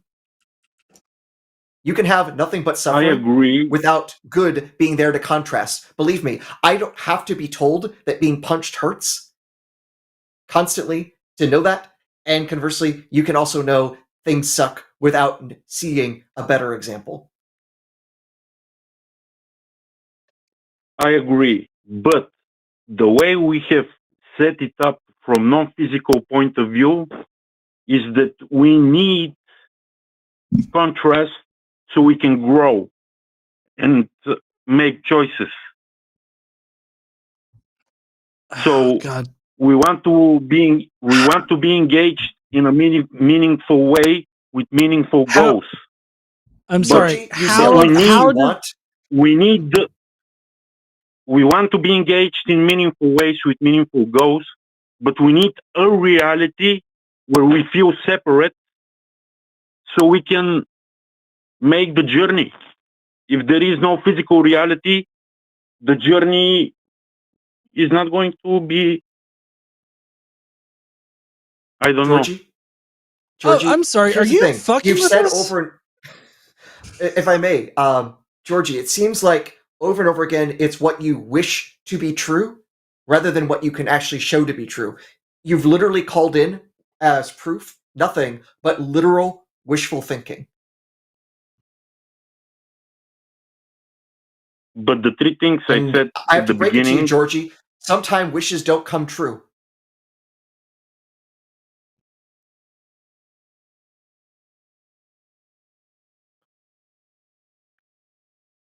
I know that. Do you? So how do we actually... Well, that's the thing, though. Georgie, if we agree that wishes don't come true, what is it that can actually show anything about what you wish to be true, about reality, physical or super physical or anything else, is actually true? You might want it to be the case, and I know lots of people want those things to be true, but in the same way, wanting to fly does not mean you can fly like Peter Pan. Wanting chocolate T-Rexes does not make them true, and so many other things that we really want in this world does not make them the case. What actually makes it believable any of the things that you want to be true are actually real? The journey is the destination. We need something like a physical reality where we That's a platitude, not experience. evidence or an argument. Guess what? I also want things. That does not make them real or achievable.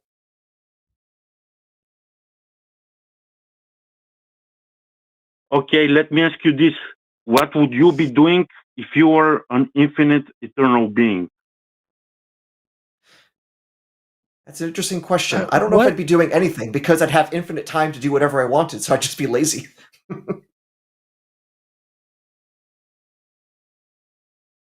And existence is infinite. We can choose infinite dimensions, infinite worlds.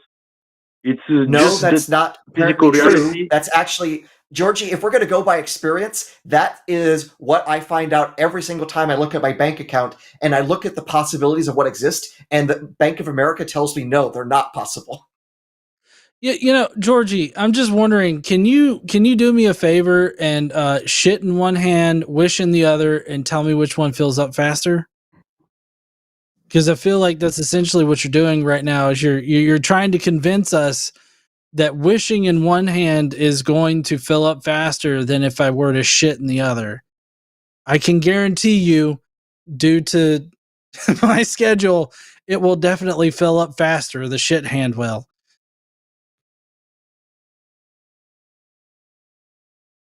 I agree.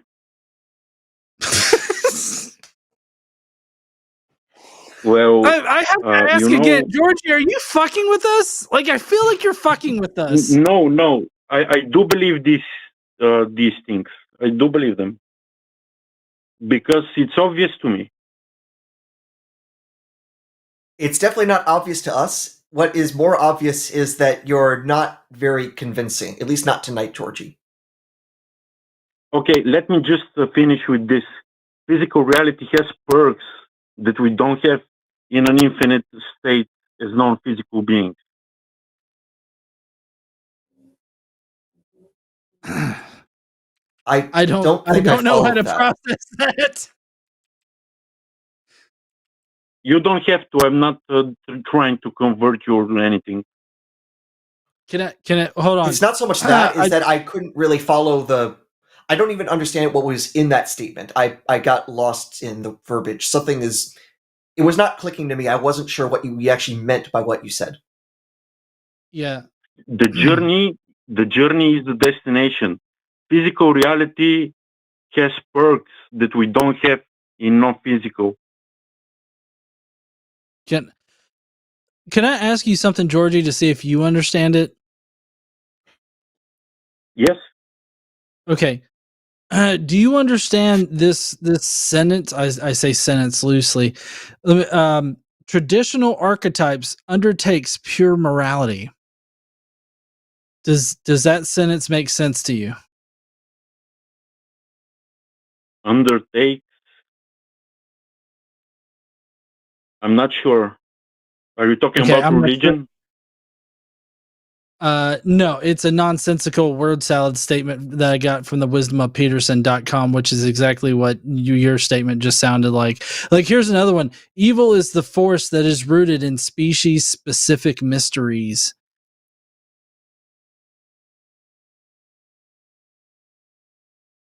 Like, can you repeat I'm that? trying. I don't. It's not going to matter. It's word salad. Is it okay? Evil is the force that is rooted in species-specific mysteries. Whoa.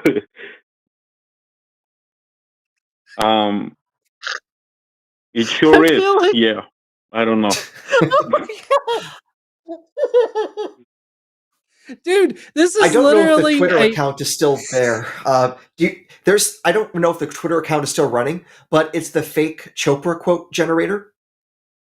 Oh, this is the Peterson one. It's still but yeah. I know, but those are like real sentences, but there's also the fake one that also you can't tell if it's actually something Deepak Chopra said or if it's something the random word generator produced, because they're both grammatically the same, but content-wise also equally vacuous.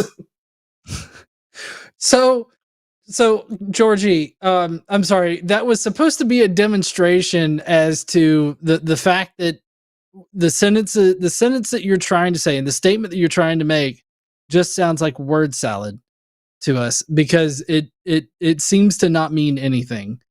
I don't know. I don't know why you think that it makes sense, but I feel like unless you're willing to sort of reformat it into like, you know, in a way that we can grasp, like I just don't see us like really getting anywhere, because in this entire conversation you've not actually proven that we are eternal beings. You've just either made statements of fact that come to no conclusion, or you know, you've just made claims that are unsupported, and remain unsupported. So like, I don't know where to go from here. If you're just going to spout off wisdom of Peterson level type of sentences that are just basically word salad that don't mean anything, and you're not willing to explain it, or maybe you can't explain it, then I don't know how we actually progress in a conversation.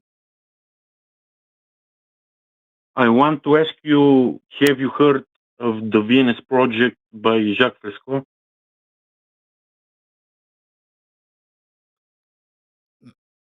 And I haven't heard of that, but I don't know how that. Jacques Cousteau, the diver? It's about a new economy. It's about a new economy and a new way of living. And he's like the opposite of Muhammad, who made a religion by himself focusing his consciousness. I'm sorry. So are you starting to shill a reality. cult? Hold on. Are you trying to shill a cult on here? Is that what you're trying to do, or is this like an MLM, like a multi-level marketing thing? Do I just need to give you my social security number? Money. It's the opposite. It's the opposite. Oh, you're going to give me money. I'm going to get your social security number. I've got my pen. What is it?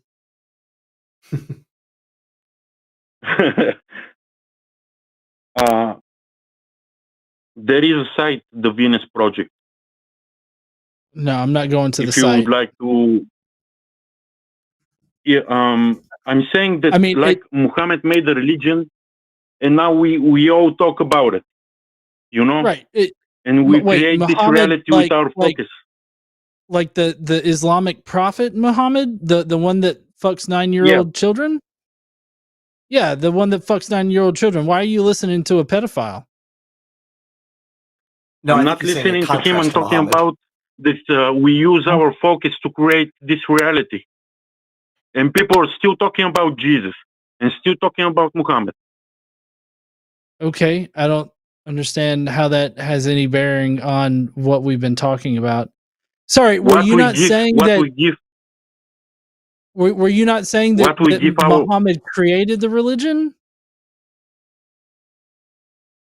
What we give our attention to, we get. This is the point I'm making.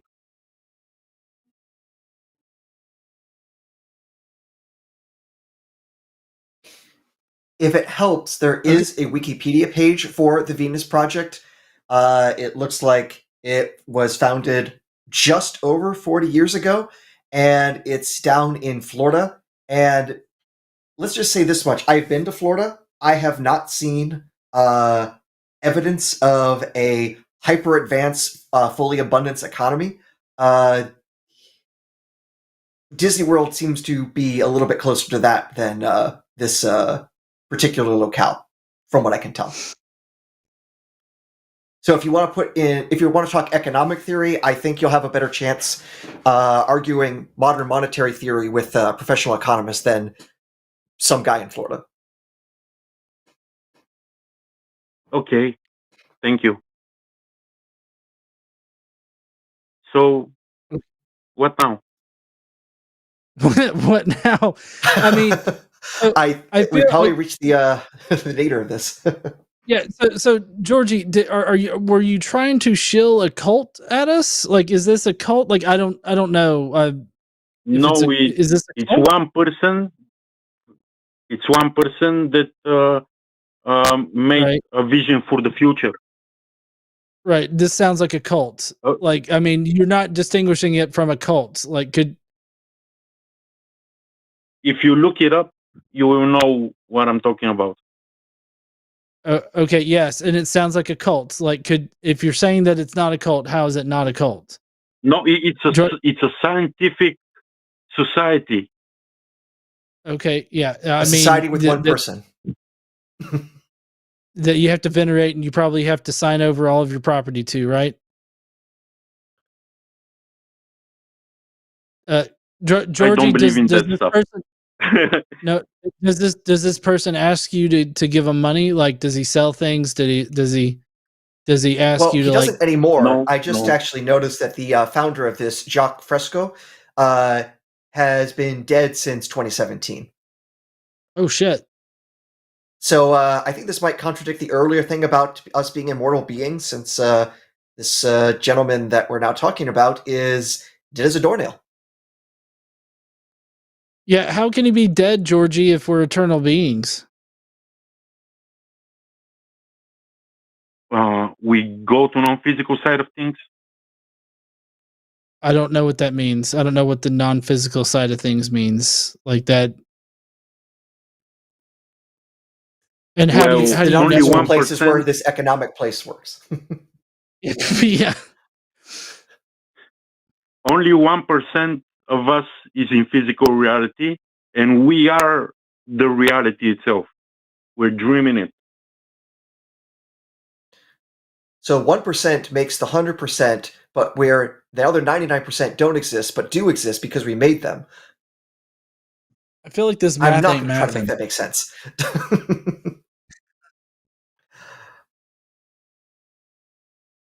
It's a point Georgie, of view. I think I'm not if you want to trying come to back and convert you want to discuss economics, you're going to have to do better than Dead Guy Who Was in Florida. You're going to have to do I've tried reading econ papers. They're not exactly easy reads, but they at least try to justify their arguments more than just, we want things, therefore they exist.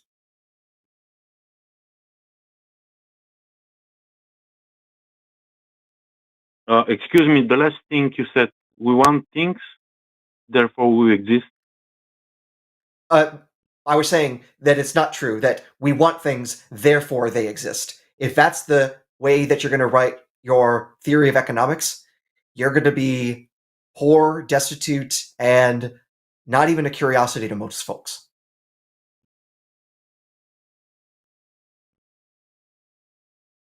Well, science will prove you wrong or right. I don't know. Well, if you're telling me it's Eventually. non-physical, then the science isn't going to probably say such a thing. So there's a lot of things have to be wrong about everything, and you have to start making sense before you're going to be believed. And I don't think that's going to happen tonight, unfortunately. What we call the supernatural is so subtle that we think we live in a natural world.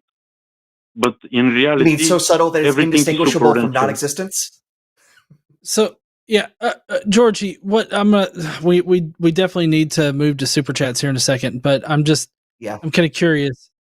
What evidence do you have of any of the shit that you're saying? Like, do you have any evidence of it, or do you just have like speculative claims about this shit? I can feel it. I think it's obvious to me. I mean, I have a lot of feelings too there, Georgie. Like I don't want to be too explicit. It's a bit TMI, but I mean, like, I get feelings too, but none of them say that like my mind is creating reality. And also, I don't expect you to be convinced by my feelings. It's only a point of view. I'm not trying to convince you on 100%. Then why the fuck are you calling in? Because I started with 3 suppositions that we can concur.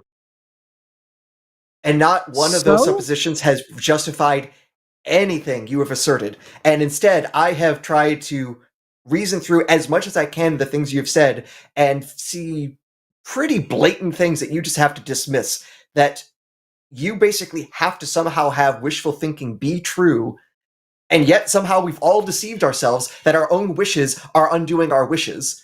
And I wish we moved on to a different thing, and I think that's what we need to do tonight. That's the one wish that's going to come true tonight, Georgie. I'm sorry. I agree. All right. All we right, got some Georgie. consensus. So, Georgie, yeah. Have a good night or a good morning for that sake, since you're at least 6 hours ahead of us. Thank you. Goodbye. All right. Bye, Georgie.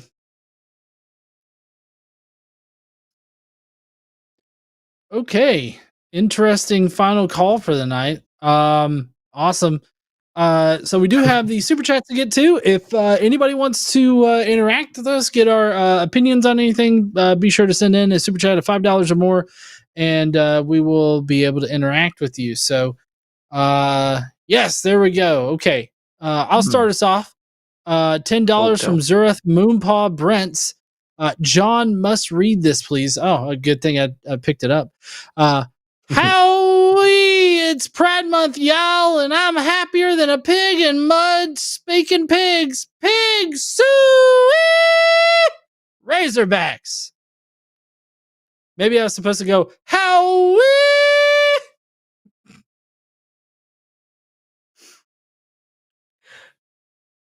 So I don't get to talk like a pig? That's what I've been trying to do all night. Jeez. Get in the super chats and make me talk like a pig. All right, we got $5 more from Zurith Moonpaw Brents. Do you want to watch Boa? If so, what's your favorite? I really like Roosevelt versus Churchill and Jeff Bezos versus Mansa Musa. Oh, epic rap battles of history. Mm-hmm. Funny enough, I just, 2 nights ago, rewatched Godzilla versus King Kong in their rap battle. That one flowed okay. Yeah.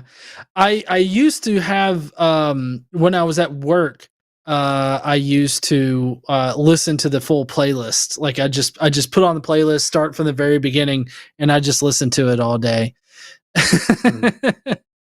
So I love it. It's gotten a little bit like I wish they put out more content, but you know, that's just how things go sometimes on YouTube.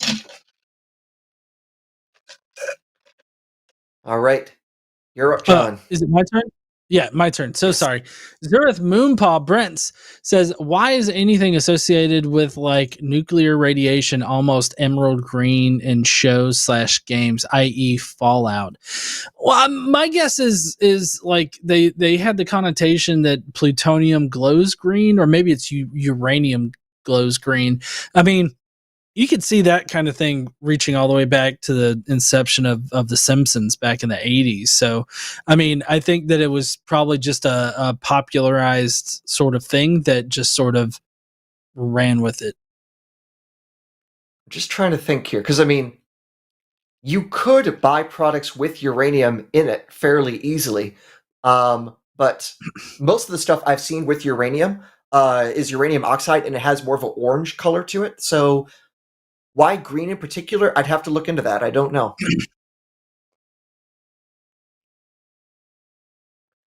Now we got $9.99 from Daniel. Thanks for the show, gentlemen. Just got ticks for NanoCon. Any tips for a first-timer? How similar to Reflow? John, you probably know how to answer this better than me.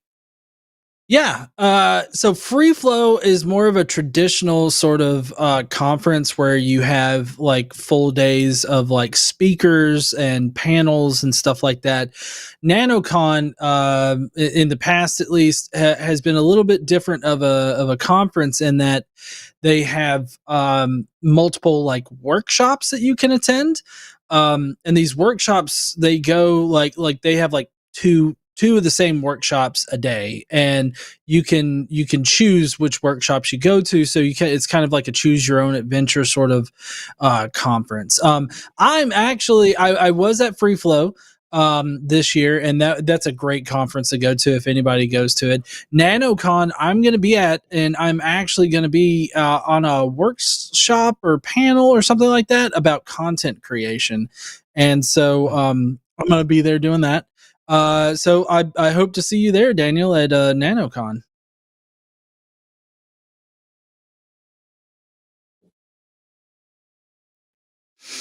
$5 from June Urich, who says, Richie, have you ever been conscious until like such as thoughts and eternal rocks to consider the universe? That's just like your opinion, man. $5 more from June Urich. John, can I have a tour of your chocolate factory? I promise not to cause an industrial accident. Well, considering that Trump's trying to get rid of OSHA, I mean, I don't think that you have to worry about it. But yeah, sure. I mean, if I get that magical chocolate factory, everybody can come.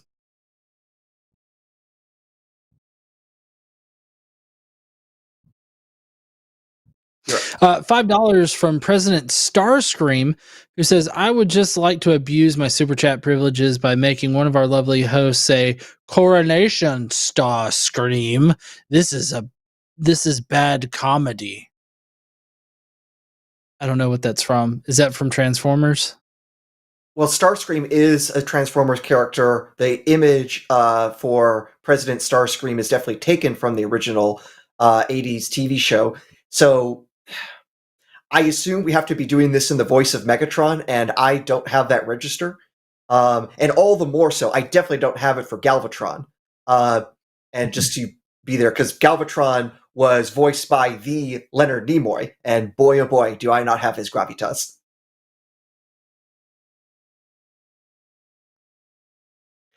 $4.99 from Daniel.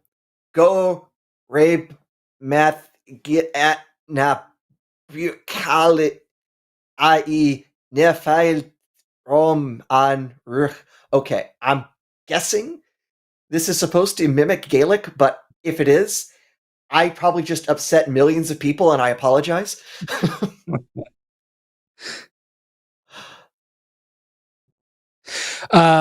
$5 from Razor Sharp, who says, do y'all feel like religion would have less hold over people if humans were raised to respect and understand death instead of fear it? What do you think there, Aaron? In some ways, religion is built around the fear of death, but also trying to respect, especially the dead. I mean, that's what ancestor worship is so much. So it seems like you can both fear and respect, and sometimes you fear something, therefore you give it respect. I don't see those as opposing axes. So it's more complicated than that, I think. Yeah, and there's a lot of complicated interactions with the hold of religion over humans in general. I mean, because we're a social species, like rituals are highly sought after, I guess. Like we've even noticed other apes like bonobos engaging in ritualistic behavior. So I mean, I think that it's a combination of like being able to explain the unknown, having those answers, participating in ritualistic practices, as well as like just I guess it's really just we don't know everything, and when somebody comes along and says, oh, I know more things than you, it's kind of like a survival instinct to be like, oh, we should probably follow the guy that says that he knows more things until we figure out that he doesn't, kind of thing. Maybe.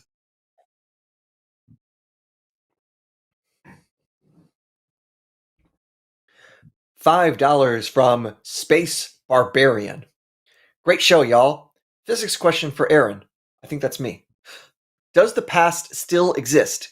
Is there somewhere for time travelers to go? Okay, so for a while this was just a straight up philosophy question, and in the early 20th century, the titles for different theories of time was the A theory of time and the B theory of time, because you never want to give an interesting name to your theories, obviously.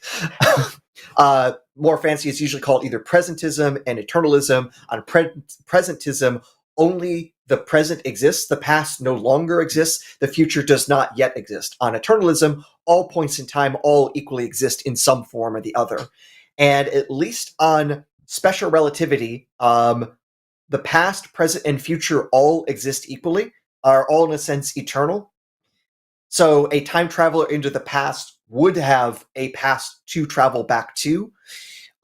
There's apparently, though, some question if with quantum mechanics, if the future actually exists, because if, does the particle go through the left or the right slit sort of questions, if that's only being determined at that moment of the quote-unquote decision, then it seems like the future is being generated as time goes along, but that depends on your interpretation of quantum mechanics, blah, blah, blah. In other words, that's a little bit complicated. But at least on special and general relativity, the usual term is the block universe, this big block of space-time that all exists all at once in the same way an entire movie reel exists. So the entire movie is there. Even if you only experience it one frame at a time, you can hold the entirety of all of it at once, and each frame of the film exists equally.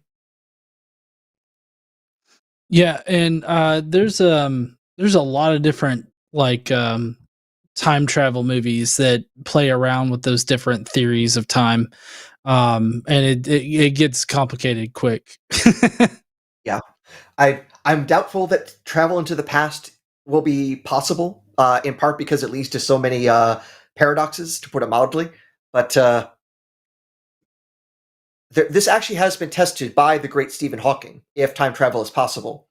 He held a party for time travelers, and then the next day he sent out the invitations. No one showed up. that was a good test.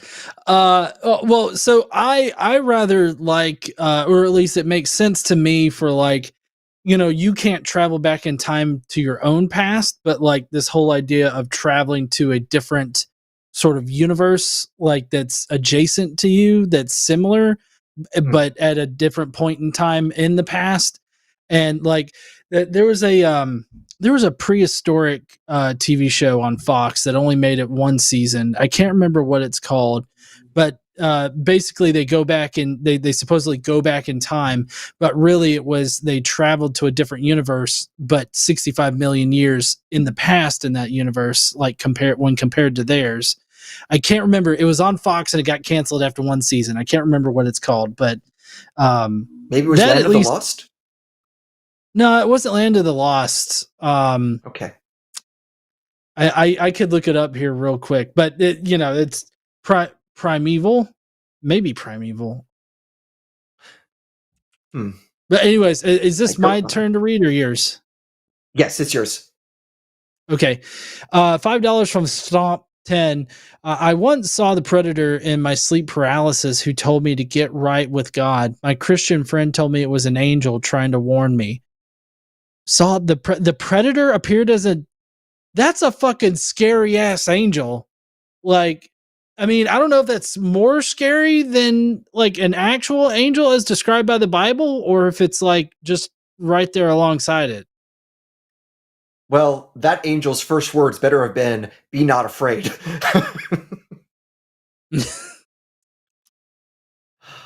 We got $4.99 from Caitlin Chloe. What do I have to pay to get a date with John? I've been told John's a cheap date. What was that, hon? Oh, Terra Nova. She looked it up for me, Terra Nova. And okay. Oh, yeah, she knew it, but so did the chat. So, yes, honey, you can get a date with me anytime.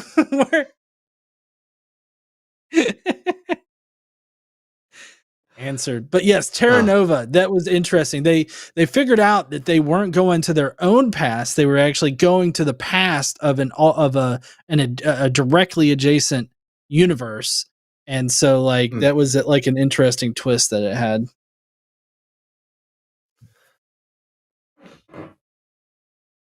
Okay, so apparently turn, right? I need to read this one. But it looks like it's telling me to read this one. Yeah. So $5 from Zurich Moonpaw Brent. So this is at me. Read this as Porky Pig. The 333 rings in the 47 kings under the heavens. 7 to the little people lords in the halls of the Rocky Road. That's all, folks. That was really good. All right. I used to stutter when I was younger, but not like that. Okay. Yeah, I used to have a little bit of a stutter when I was a little kid, but I guess I grew out of it, or maybe not. I don't know. Anyways, it was a great show tonight. I really appreciated Aaron being on with me, and that was really fun. Apparently Daniel sent in a subsequent super chat saying message was thanks at the boys. The RUC is not welcome. In Irish, in Gaelish, in one of the three Gaelic languages, Irish, Scottish, and Manx. Sorry, I can't pronounce. All right. So, yes, that's going to be it for tonight. Thank you so much to all of the moderators in the chat. Thank you to Stephanie Helms on the back end doing all the call-in screening. And thank you to Mark and producing.